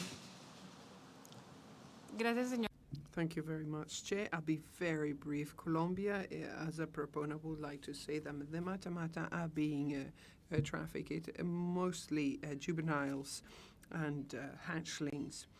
Data from the Colombian Amazon region between 2003-2008 shows that huge volumes of individuals of the Celus genera have been moved, which have led to seizure of a number of hatchlings that arrive by air to the Leticia area. Colombia would like to say that taking into account the data and the conditions of the species, we require measures for the regulation of trade, and we therefore would like to encourage all parties to take into consideration the adoption of the approval of this proposal, which requires management of the species in each of the countries. Thank you. Thank you, Colombia. I've only got 3 more requests on the floor, so I will take those and then Luke to conclude. Dominican, so I'll give the floor now to the Dominican Republic, to be followed by Bolivia, then Guyana. Muchas gracias, señor. Thank you very much, Chair.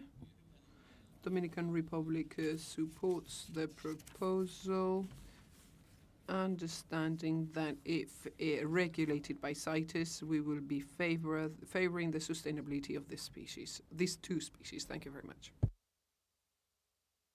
Thank you. Dominican Republic, I give the floor to Bolivia, then Guyana. Gracias, señor presidente. Thank you very much, Chair. We would like to congratulate the proponents, and we invite all parties to accept this proposal. Bolivia aligns itself with the proponents on this proposal. Thank you. Guyana, you have the floor as the final party. Thank you, Chair.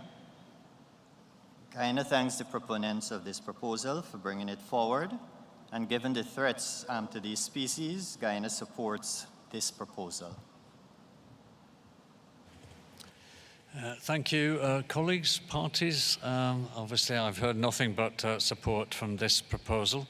I don't know if there are any observers that might want to take the floor, but if you can perhaps refrain. Okay, I'll give one observer the floor, WCS, but if you could keep it very brief, because there is a clear direction of travel here. Thank you. That's fine. Let me start. Thank you, Chair. And I'm going to speak briefly on proposals 22 to 33, and so you don't have to hear from me the rest of the time. I'm speaking on behalf of WCS and several other NGOs. I'll send the list regarding these proposals. I'll speak briefly and then turn it over to my colleague from Peru to speak briefly on the exciting support from all of you for Proposal 22. We call your attention to a letter signed last month by the International Coalition of Concerned Turtle Scientists and Conservationists, 171 turtle scientists and specialists from 50 countries, calling upon all CITES parties to support all of these proposals for freshwater turtles. You may find this letter in the excellent information document 21, which has additional information. Turtles are some of the most threatened groups of vertebrates. In addition to other threats, turtle populations have declined significantly due to targeted, unsustainable, and illegal exploitation for trade. This is the single most powerful factor driving these species and populations towards extinction, and abating this threat is the very reason that CITES exists. Waiting for complete data for all populations would mean the depletion or loss of many populations and would not be consistent with the precautionary principle, which you have wonderfully utilized here on Proposal 22.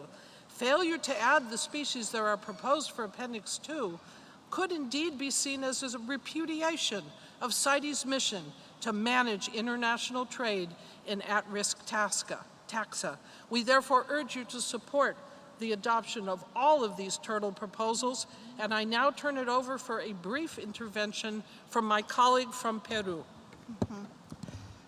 Gracias, señor. Thank you very much, Chair.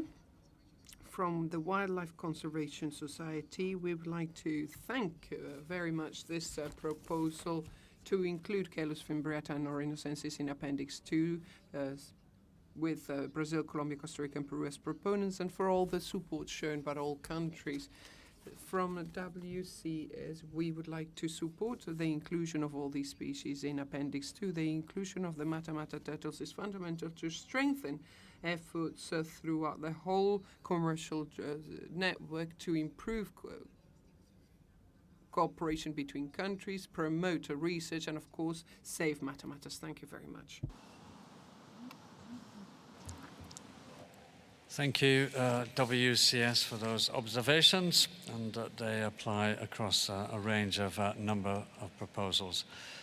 Clearly, with overwhelming support, this committee can recommend to the plenary that these two species of Caelus should be included in Appendix 2 by consensus.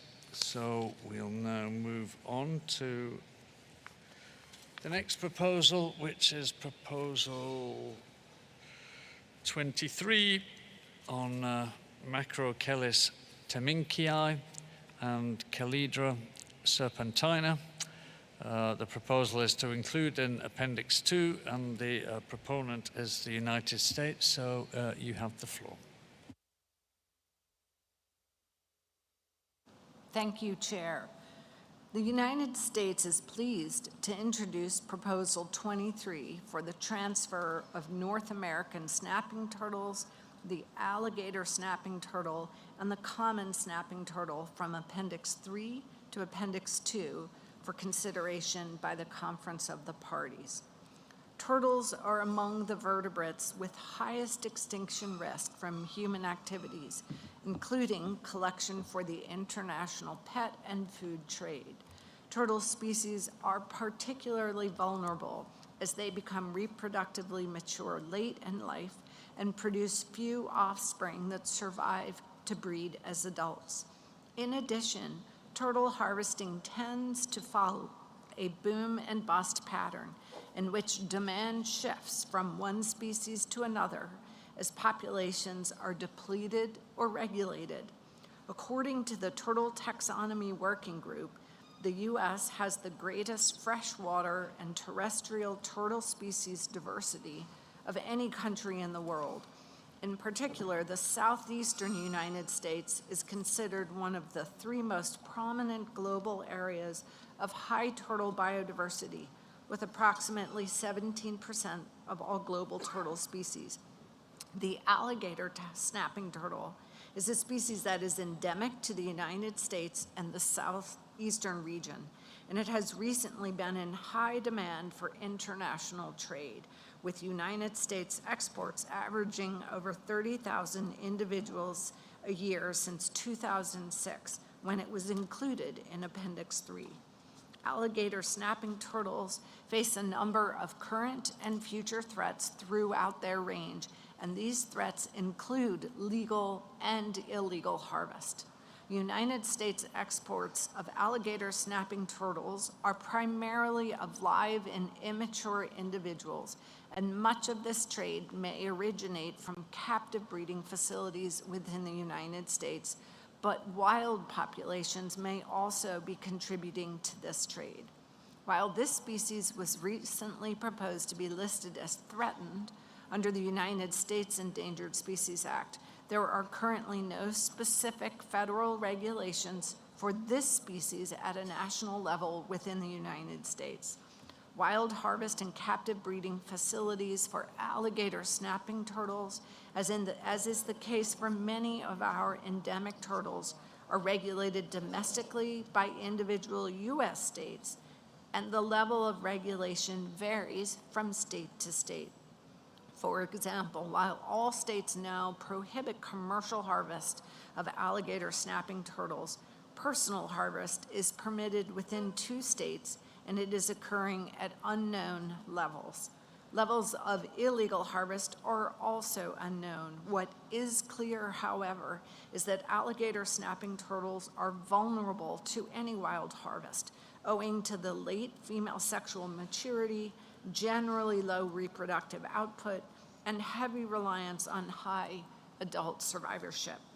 The United States recently released a sobering assessment of this species' status, with models of future conditions and viability indicating the species is likely to be quasi-extinct in a large portion of its range within the next 50 years.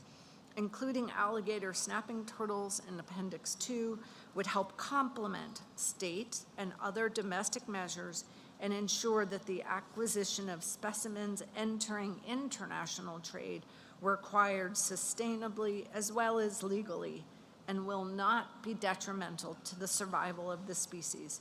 Without an Appendix 2 listing, we are unable at a national level to regulate the trade to ensure it is biologically sustainable through the making of a non-detriment finding for export permits.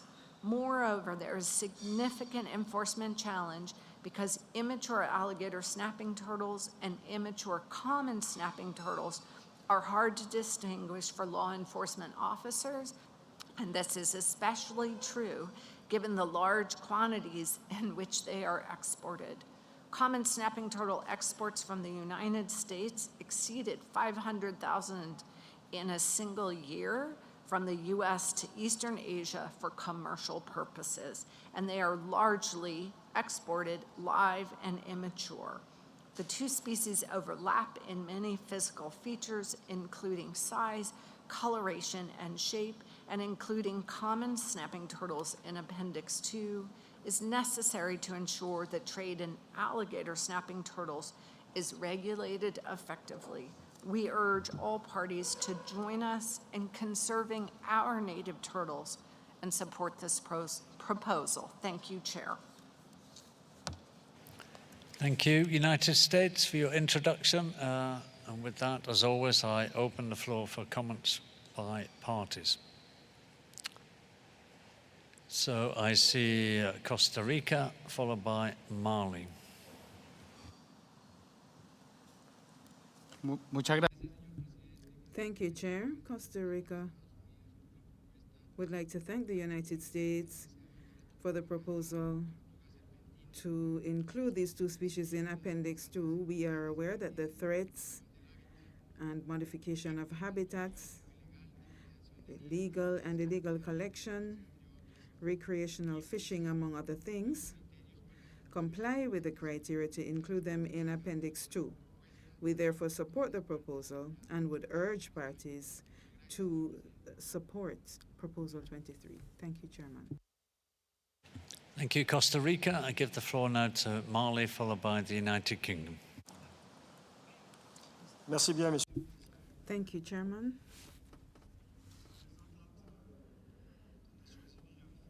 The representative of the United States has given a clear presentation on the status of the species. If we take the case of trade between 2006 and 2020, more than 500,000 live and immature species were exported up to 2020, 3,700 were subject to international trade. Between 2027, 800,000 were exported from captive bred. Chairman, this is a situation that deserves our attention. Can you imagine these animals are taken and marketed and end up on the plates of certain restaurants? There is strong exploitation and international trade at very high levels. Trade fed by the demand for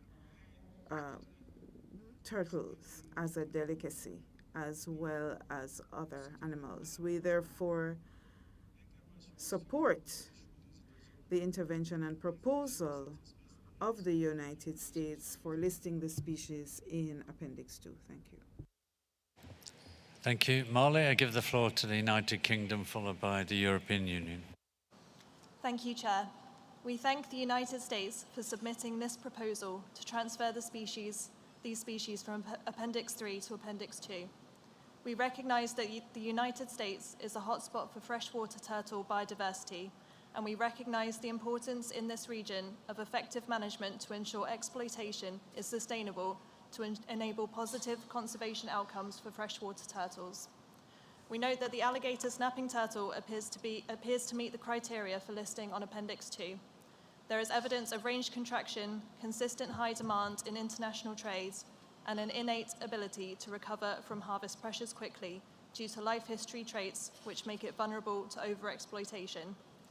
The common snapping turtle is unlikely to meet the biological criteria for listing on Appendix 2, having a wide distribution and is not suffering from a marked decline. However, as both species in this proposal are traded predominantly as juveniles, there will likely be difficulties in distinguishing between the two in trade, so the common snapping turtle appears to qualify on look-alike grounds. The UK therefore supports this proposal to add both of these species to Appendix 2. Thank you. Thank you. United Kingdom, I give the floor now to the European Union, followed by Guatemala. Thank you, Chair. I speak on behalf of the EU and its member states. Although the proposal presents rather incomplete data about the trade in Macrochelys teminki, the wild population might be affected by the current harvest level, and the EU is of the opinion that Criterion B in Annex 2 small a of Resolution Conf 924 Rev CoP19 is met. Therefore, the EU and its member states support listing of this species in Appendix 2. Concerning the second species proposed for inclusion in Appendix 2, Chelydra serpentina, the EU is of the opinion that compliance with Criterion A in Annex 2 little b of Resolution Conf 924 seems not to be met. Even juveniles of Macrochelys teminki can be easily distinguished from Chelydra long before they reach a size at which trade becomes conservation relevant. Although the listing of Chelydra serpentina might ease aspects of the enforcement for the USA, it will create even larger complications internationally, since Macrochelys teminki is much easier distinguishable from Chelydra serpentina than the three species of Chelydra amongst each other. The EU is also worried about possible shift of international trade from Chelydra serpentina to the other two Latin American Chelydra species, which would not be covered by CITES, although they are more threatened. Therefore, we have serious concerns that the listing of Chelydra serpentina may have a negative effect on the conservation of the Latin American species in the genus. Based on explained concerns, we cannot support the proposal in its current form. However, the EU proposes the amendment to reduce the scope to listing only Macrocheles teminki in Appendix 2. Thank you, Chair.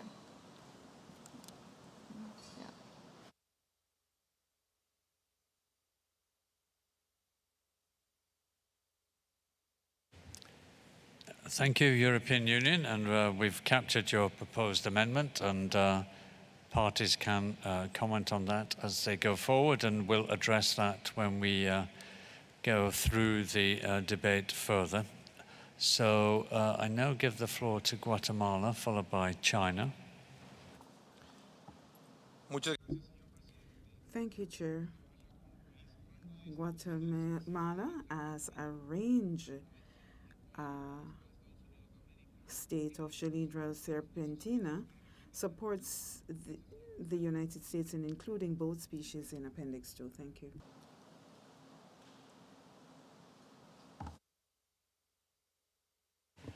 Thank you, Guatemala. I give the floor to China, followed by India. Thank you, Mr. Chair. China notes there is an international trade demand for alligator snapping turtle, and listing the species in Appendix 3 by the proponent has not been shown capable in saving the species from a declining population trend. China supports listing of alligator snapping turtle in Appendix 2 with a view to allow the species to be traded in a sustainable way. China also supports listing of common snapping turtle in Appendix 2 to facilitate effective enforcement of the concerned species. Thank you, Chair. Thank you, China. I give the floor to India, followed by the Dominican Republic. Thank you, Chair. India aligns itself with the Secretariat's view that alligator snapping turtle appear to meet criterion B in Annex 2A of Resolution Conf 9.24 Rev CoP19 for its inclusion in Appendix 2.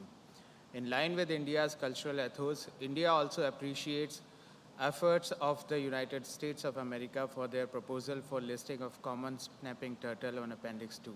India therefore supports the proposal to list both the species on the Appendix 2. Thank you, Chair. Thank you, India. I give the floor to Dominican Republic, followed by Senegal. Muchas gracias. Thank you, Chairman. We thank the United States for Proposal 23 on Chelidra serpentina. We support it because we think that it complies with the criteria of inclusion in Appendix 2. Thank you.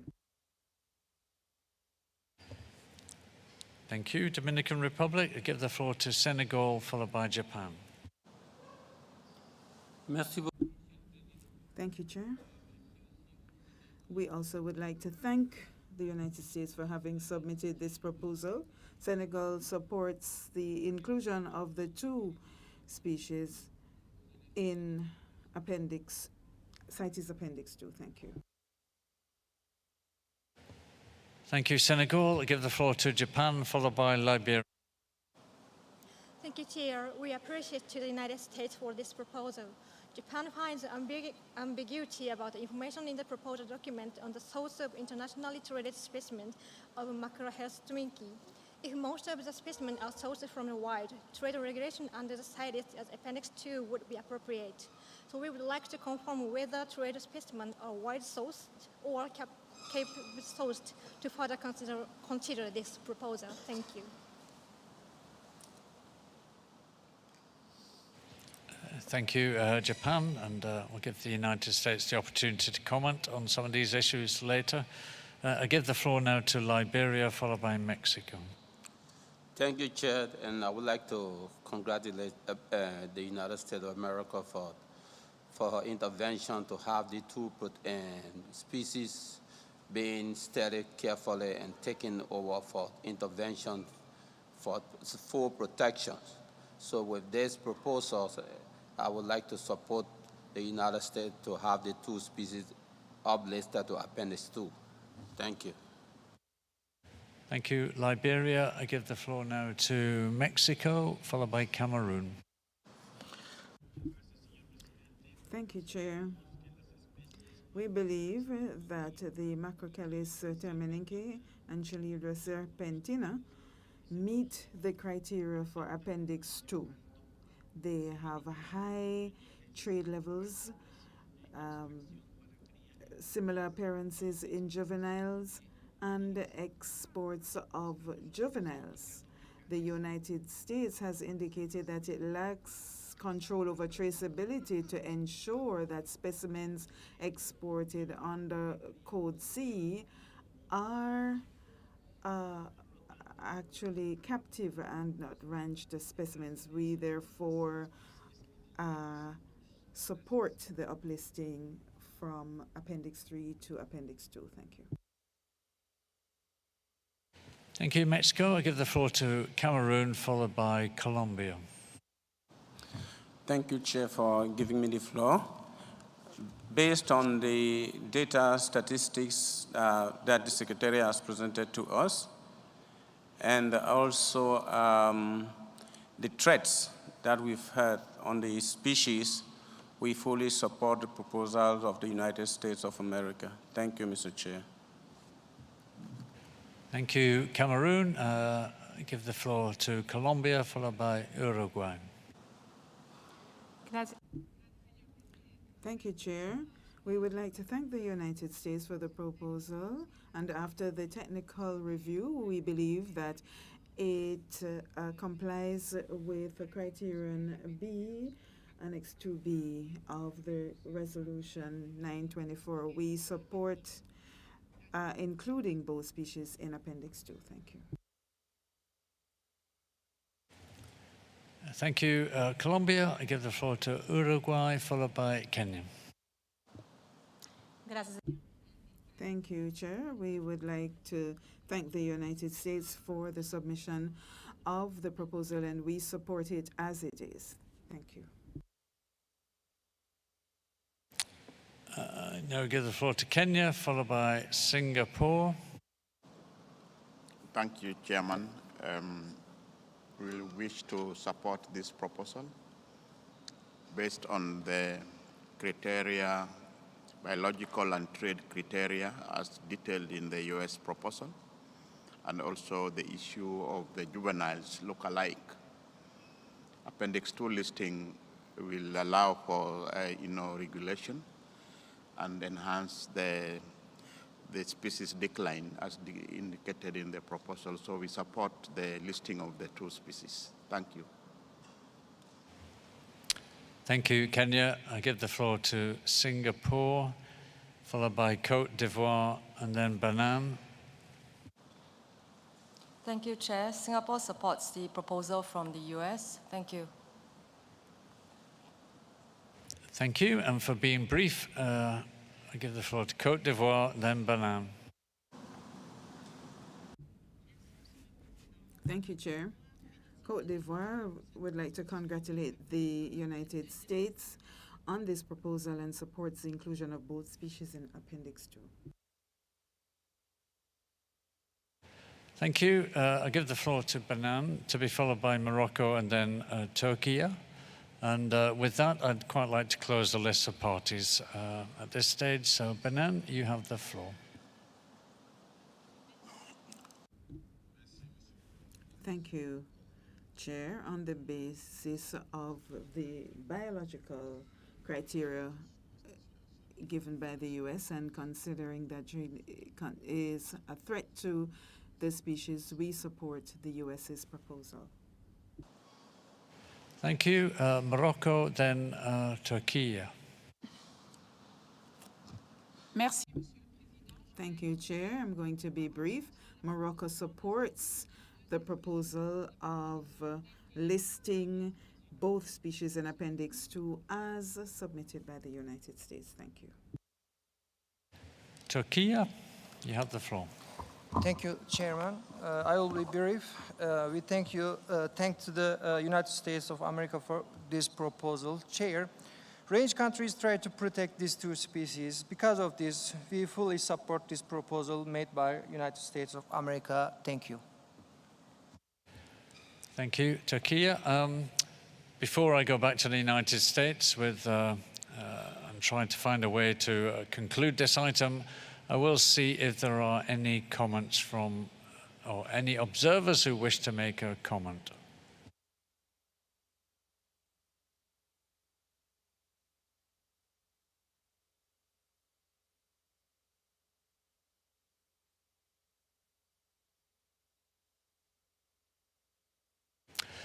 Okay, I will give the Association of, I think, Southeast Fish and Wildlife Agencies. You have the floor. Thank you, Mr. Chairman. On behalf of the 50 state fish and wildlife agencies within the United States, we stand opposed to the proposal under consideration.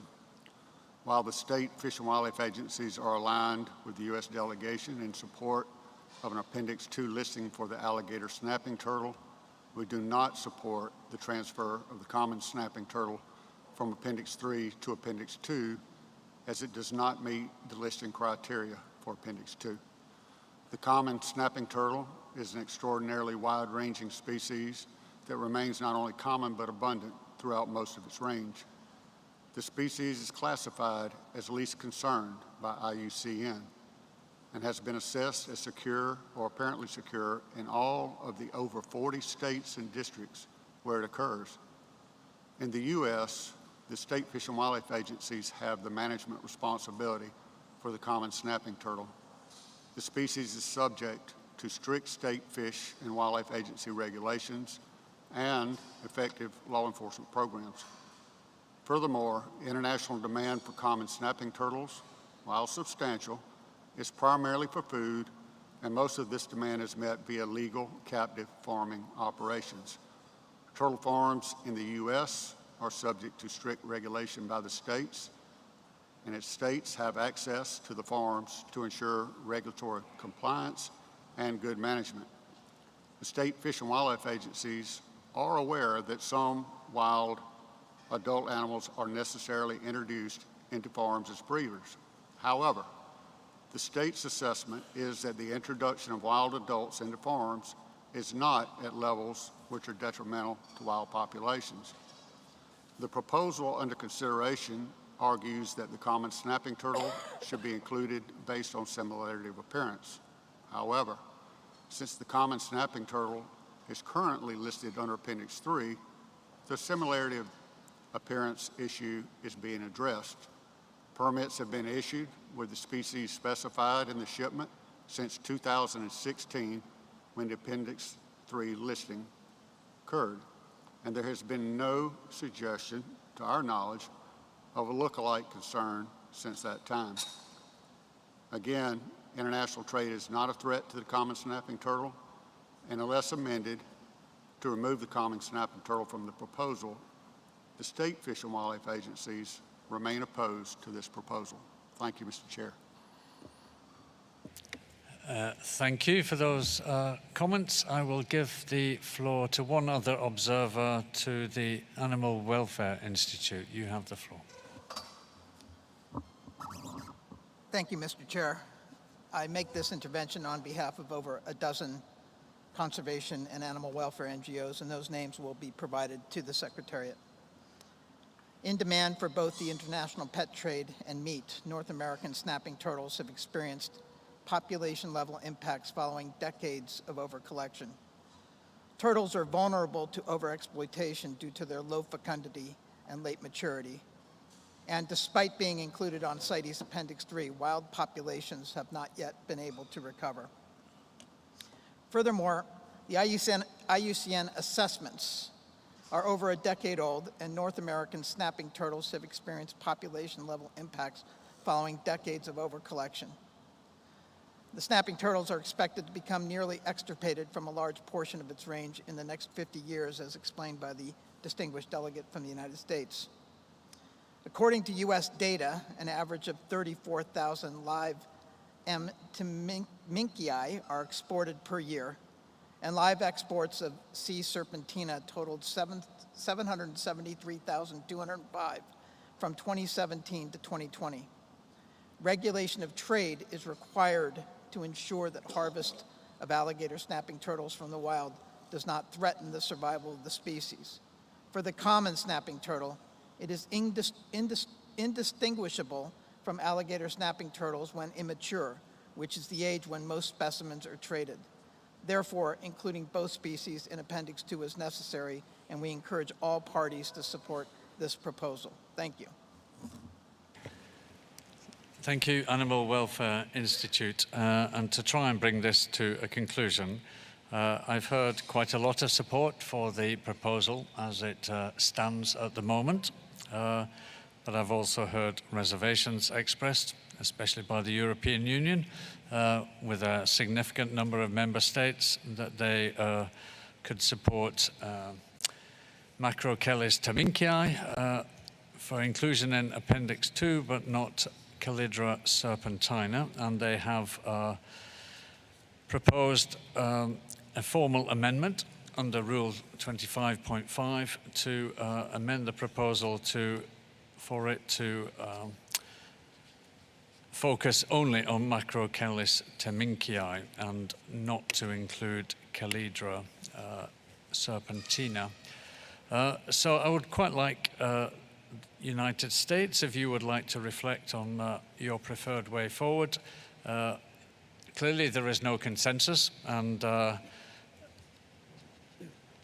we can put this proposal to a vote, but first I would have to address the proposed amendment under Rule 25.5 made by the European Union. But before going to the United States, European Union has requested the floor. Have I made an error in what I've summed up? Okay, European Union, you can correct my mistake. Yes, thank you, Chair. We apologize if there was a misunderstanding and just want to clarify that it was not a formal amendment, but rather we propose to the proponents, the US, to reduce the scope, and we would like to hear their thoughts on this. Thank you. Thank you, European Union, for clarifying that. I think it helps maybe the United States in their response. So you've heard the comments from the European Union and others. So yes, I would welcome your comment on the way forward. United States.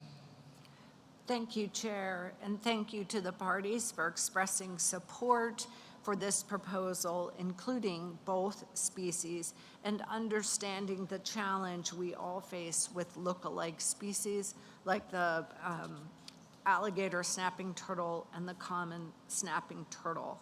We did hear overall support for our proposal from the parties, with one exception, the European Union, and also from one observer, the Southeast Association of Fish and Wildlife Agencies.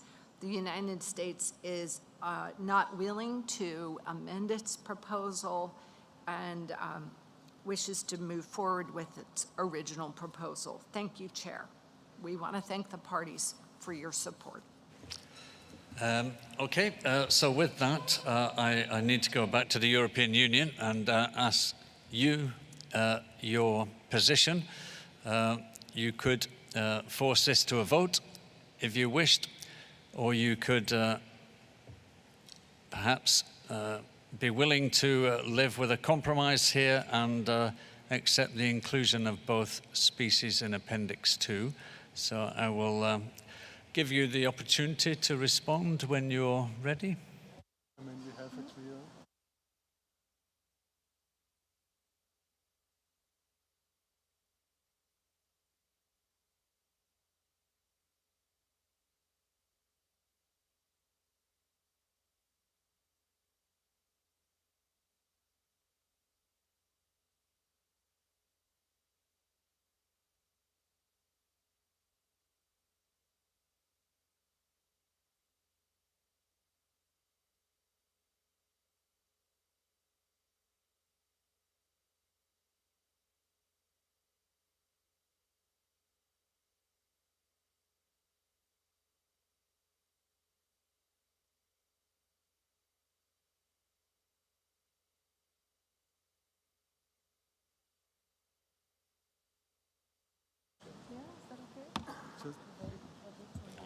European Union have the floor.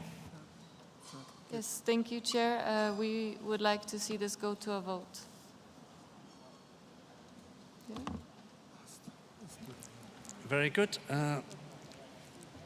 European Union, there's no consensus, and the only way forward really is to resolve this proposal is to take it to a vote. So if we can start to get ready for United States, you want to... Mr. Chair, if I could clarify, the vote is on the amendment. No, the European Union said they have made no formal amendment. Okay. The vote is on the original proposal as you submitted it. I was going to say that when I get to my kind of speech bit, but Thank you. yeah. But first, I need to make sure that everyone is sitting down and is going to remain seated, and I don't see, well, I do see people wandering about.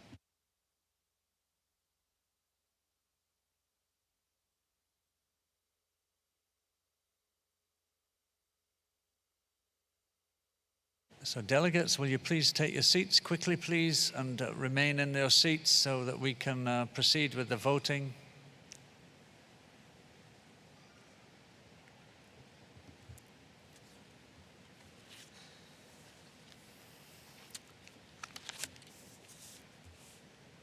Right, I think we've got everybody seated. So to be clear, this is a vote on Proposal 23, as originally submitted by the United States, to include Macrochelis taminkii and Calidra serpentina in Appendix 2.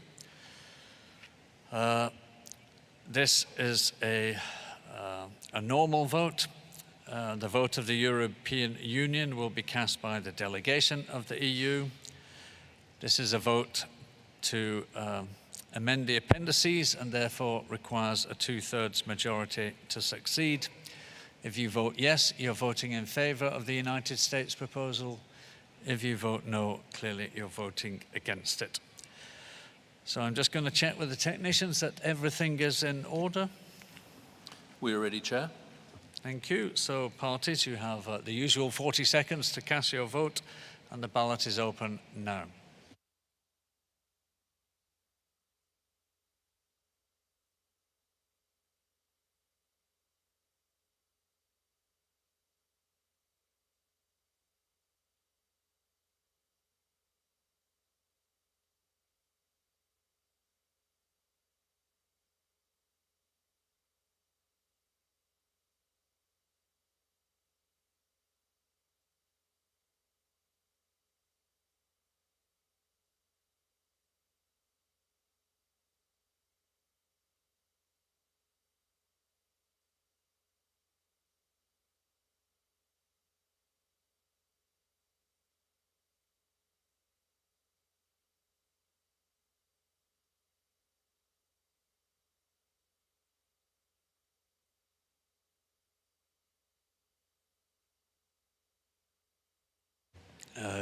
Technicians, could you display the results on the screen, please?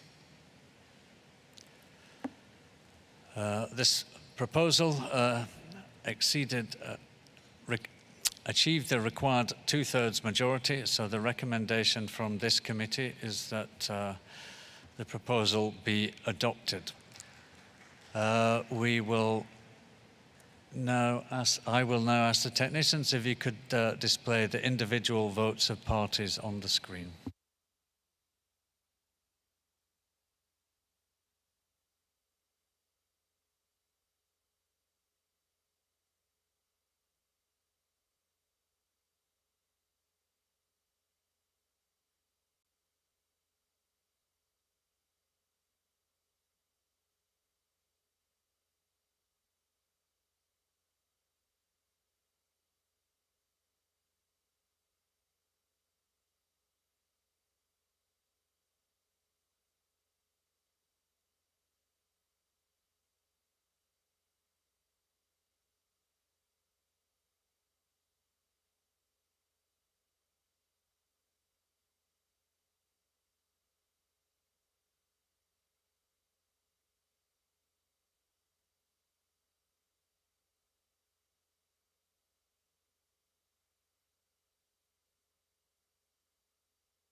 Right, I think we've done 2 full cycles of the voting list, so we can remove that from the screens.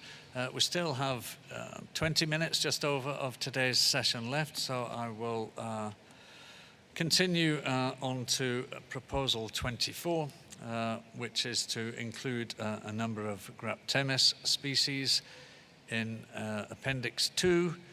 And the proponent is the United States again, so you have the floor, United States, to introduce your proposal. Thank you, Chair. The United States is pleased to introduce Proposal 24 for the transfer of 5 species of broad-headed map turtles from Appendix 3 to Appendix 2 for consideration by the Conference of the Parties. Broad-headed map turtles are endemic species to the United States southeastern region and are notable for their highly specialized feeding habits. Females of these species, which are, with their comparatively broader heads than males, primarily feed on mollusks. Males consume primarily insects. All species of broad-headed map turtles face a number of threats, such as habitat degradation, including water pollution that threatens their primary prey species, predation by non-native predators, and the overharvest for the pet trade. Harvest regulations vary across the United States, and like other turtle species, broad-headed map turtles are especially vulnerable to overharvest. This is attributed to their particular life history characteristics that include delayed sexual maturity and low reproductive output. Females of these species may take 14 to 20 years to reach sexual maturity. Broad-headed map turtles are not found in high volume in the international trade, and the trade largely comprises live individuals declared as bred or born in captivity. This trade remains concerning because although successful captive propagation of some broad-headed map turtles has been reported, the extent to which these 5 species can be successfully captive bred for commercial purposes remains unknown, particularly given the delayed female sexual maturity and their specialized diets. Contribution of wild individuals to international trade is a potential threat to these species. Inclusion in Appendix 2 will enable us at a national level, through the making of non-detriment findings for export permits, to regulate trade in these 5 species and ensure it is biologically sustainable and not reducing wild populations to a level at which their survival might be threatened by the continued harvesting or other influences. These turtles are also difficult to differentiate once removed from the wild because of their similarities in body form and shell and head markings, so their collective inclusion and treatment in CITES appendices is appropriate. The United States recently proposed to list the broad-headed Pearl River map turtle as a threatened species under the United States Endangered Species Act, estimating only 21,000 individuals remaining in the wild. The remaining 4 species are also proposed for listing as threatened due to their similarity of appearance. We urge all parties to join us in conserving our endemic turtles and support this proposal. Thank you, Mr. Chair. Thank you, United States. And with that, I open the floor for parties. I will ask you, given the time of day, that we only have less than 20 minutes left, to keep your remarks really very brief. Indicate whether you support the proposal or not. And I see Senegal, followed by Mali. You have the floor. Merci beaucoup, Monsieur le Président. Thank you very much, Chair. Senegal would like to support this proposal, which is very justified. Thank you. Thank you, Senegal. Mali, you have the floor. Very brief, whether you are in favor or not. Je suis bref, Monsieur le Président. Thank you very much. We support. Thank you, Molly. I give the floor to Panama, followed by China. Thank you, Chair. On behalf of Panama, El Salvador, Uruguay, Argentina, Guatemala, Honduras, Belize, Brazil, we would like to support the United States of America proposal. Thank you. Thank you, Panama. And I give the floor to China, followed by Gabon. China appreciates the effort made by the United States of America in conserving the broad-headed map turtles and agrees with the proponent's assessment that the 5 proposed broad-headed map turtles meets the Appendix 2 listing criteria. China supports the proposal. Thank you, Chair. Thank you, China. Gabon, followed by Burkina Faso. Merci, Monsieur le Président. Thank you very much, Chair. Gabon would like to support the proposal by the United States. Thank you. Thank you, Gabon. Burkina Faso, followed by Togo. Merci, Monsieur le Président. Nous pensons qu'il est important. Thank you, Chair. We believe it's important that parties support the efforts of range states to support species, and for this reason we encourage all parties here present to support this proposal. Burkina Faso supports this proposal firmly. Thank you. Thank you. Burkina Faso, I give the floor to Togo, followed by the European Union. Merci beaucoup, Monsieur le Président. Thank you very much, Chair. We support the proposal. Thank you. Thank you. European Union, followed by Liberia. Thank you, Chair. I speak on behalf of the European Union and its member states. Trade information from the CITES trade database for Graptemis barbari, Graptemis ernsti, Graptemis gibbonsi, Graptemis perlensis, and Graptemis pulchra shows a total of 24 transactions for 318 specimens between years 2010 and 2020. The majority of them occurred between non-range parties, and the concerned specimens were bred or born in captivity. During these 10 years, only 24 specimens were traded commercially or on international level. There is no recent evidence for illegal trade or seizures for any of these species.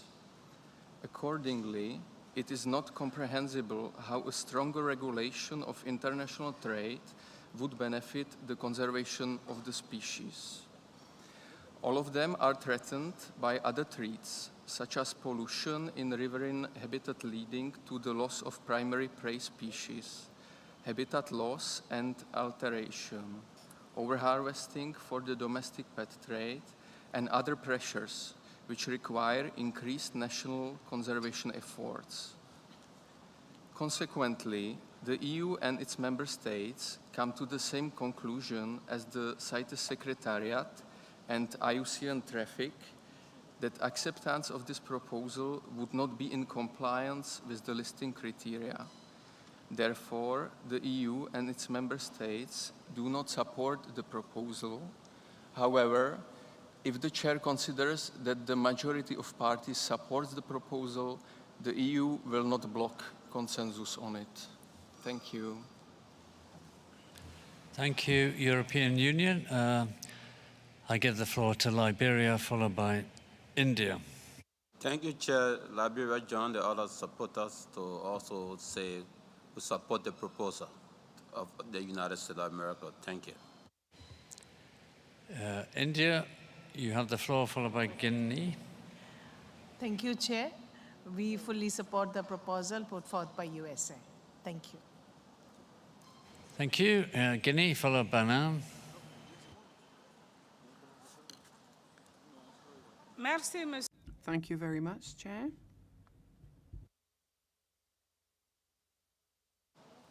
Merci, Monsieur. Thank you very much, Chair.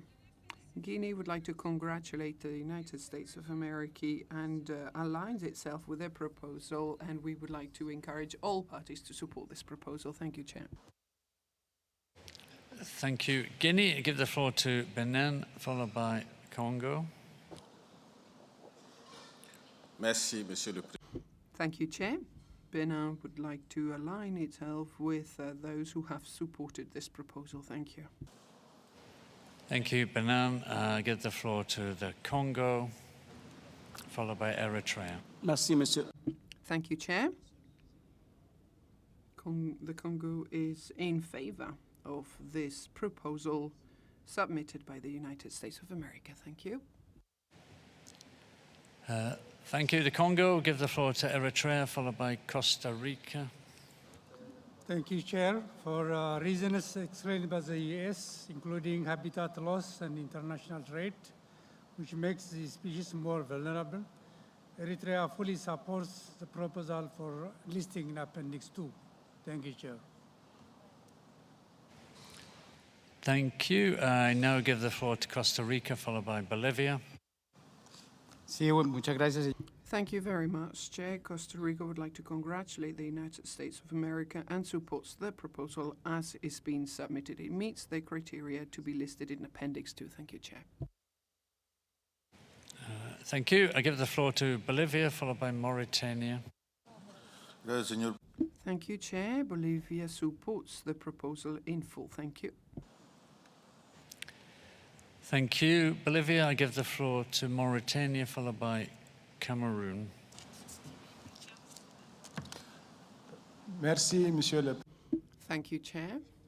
I would like to congratulate the United States of America for having submitted this proposal, which aims to list these 5 species of turtles in Appendix 2 of CITES.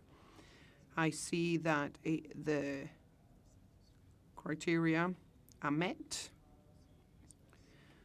plus it's a species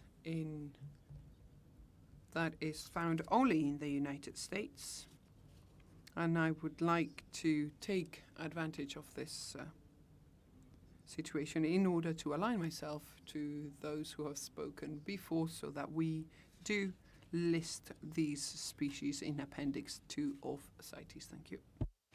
Thank you. Mauritania, I go to Cameroon, then Kenya. Yeah, thank you very much, Chair, for giving me the floor. Cameroon totally supports the proposal submitted by the United States of America. Thank you. Thank you. Kenya, then Burundi.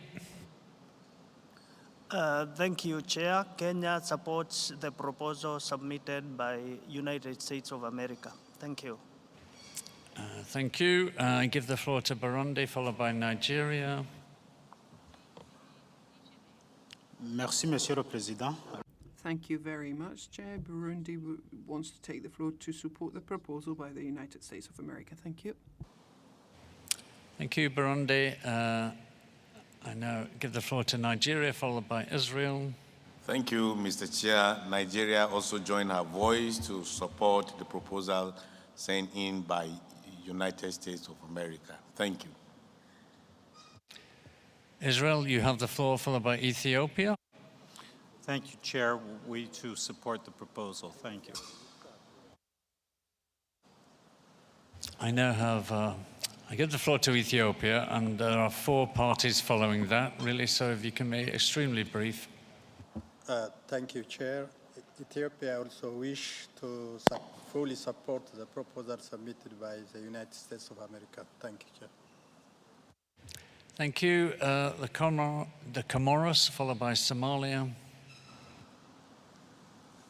Okay, merci beaucoup. Thank you very much, Chair. Comoros firmly supports the proposal made by United States of America. Thank you. Thank you. Then I give the floor to Ghana, followed by the Central African Republic, and that is it from parties. Thank you.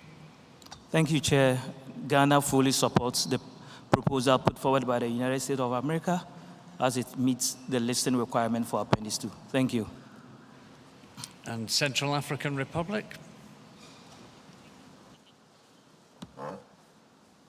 Merci, Monsieur. Thank you very much, Chair. Central African Republic supports the proposal made by the United States of America for the transfer of these 5 species from Appendix 3 to Appendix 2. Thank you. Okay, I will conclude in a moment. I'll just look to see if there are any observers that wish to make an extremely short intervention, as in a few words only. I'll give 2 the chance. The Centre for Biodiversity, as I say, extremely short, or I will interrupt you. We've only less than 8 minutes left. No, 7 minutes. Thank you, Mr. Chair. I make this intervention on behalf of 11 NGOs, and I will provide their names for the record. We strongly support the United States proposal to include 5 single river basin endemic broad-headed map turtles from the genus Graptemes on Appendix 2. My own organization is from North America. One moment. That's all I wanted to hear from you. You've indicated your support from the 11 NGOs and yourself. Really, I don't have time for longer statements. I regret. National Animal Interest Alliance, I will ask the same from you also. Yes. Thank you, Chair. There seems to be a suggestion that currently the United States federal government is not able to regulate trade and perform non-detriment findings without a CITES listing. We would like to clarify that the U.S. federal government is able to study detrimental impacts and regulate trade in any and all wildlife species through federal legislation and promulgation of federal administrative regulation. The United States federal government already does so with many species, for example, through the Bald and Golden Eagle Protection Act, Rhinoceros and Tiger Conservation Act, and the Endangered Species Act. We oppose this proposal as the objective to conserve these species can be accomplished through the Endangered Species Act. Thank you. Thank you, National Animal Interest Alliance. To try and sum up, I've heard lots of support for this proposal, but opposition from the 27 member states of the European Union. And looking at the numbers, and I can't remember how many countries Panama spoke on behalf of, but it seems to me that there is a balance slightly in favor of those supporting the proposal. So I would go very quickly back to the European Union. Are you willing to go along with consensus, taking note of the previous vote and adopt this proposal? Yeah, as I mentioned in the end of my speech, we will not be against the consensus. Thank you, European Union, for your cooperation. I see Somalia, you're requesting the floor, but I think we're at the stage now where we're basically summing up, and we only have a few minutes left of today's debate. So I conclude noting that the European Union were willing to compromise and show flexibility, that this committee recommends that Proposal 24 on the 5 Graptemes species is recommended for adoption, for inclusion in Appendix 2 by consensus. So that concludes Proposal 24. Before I finish, I'm going to ask the Secretariat if there are any announcements.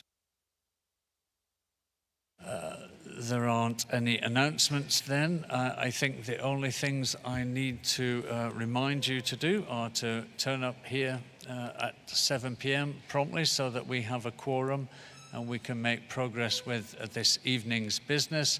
As always, remember to take your voting card with you, but don't remove the headsets unless you're bringing them back. Or don't remove them at all, perhaps. So with that, I think we can conclude on time. Panama, are you? Thank you, Chair. We just want to make sure that in the night session, are we going to continue with the turtles or are we going to jump into the frogs? At the start of this session, I read out my intentions for this evening's agenda. I will do it again quickly now. I think it is on the website. We're going to begin this evening. We're not continuing with these proposals now. We'll return to those perhaps later tonight or tomorrow. We'll begin with document COM1 number 1, which is on eels, item 63. We will then go into COM1 number 2 on rosewood, item 70.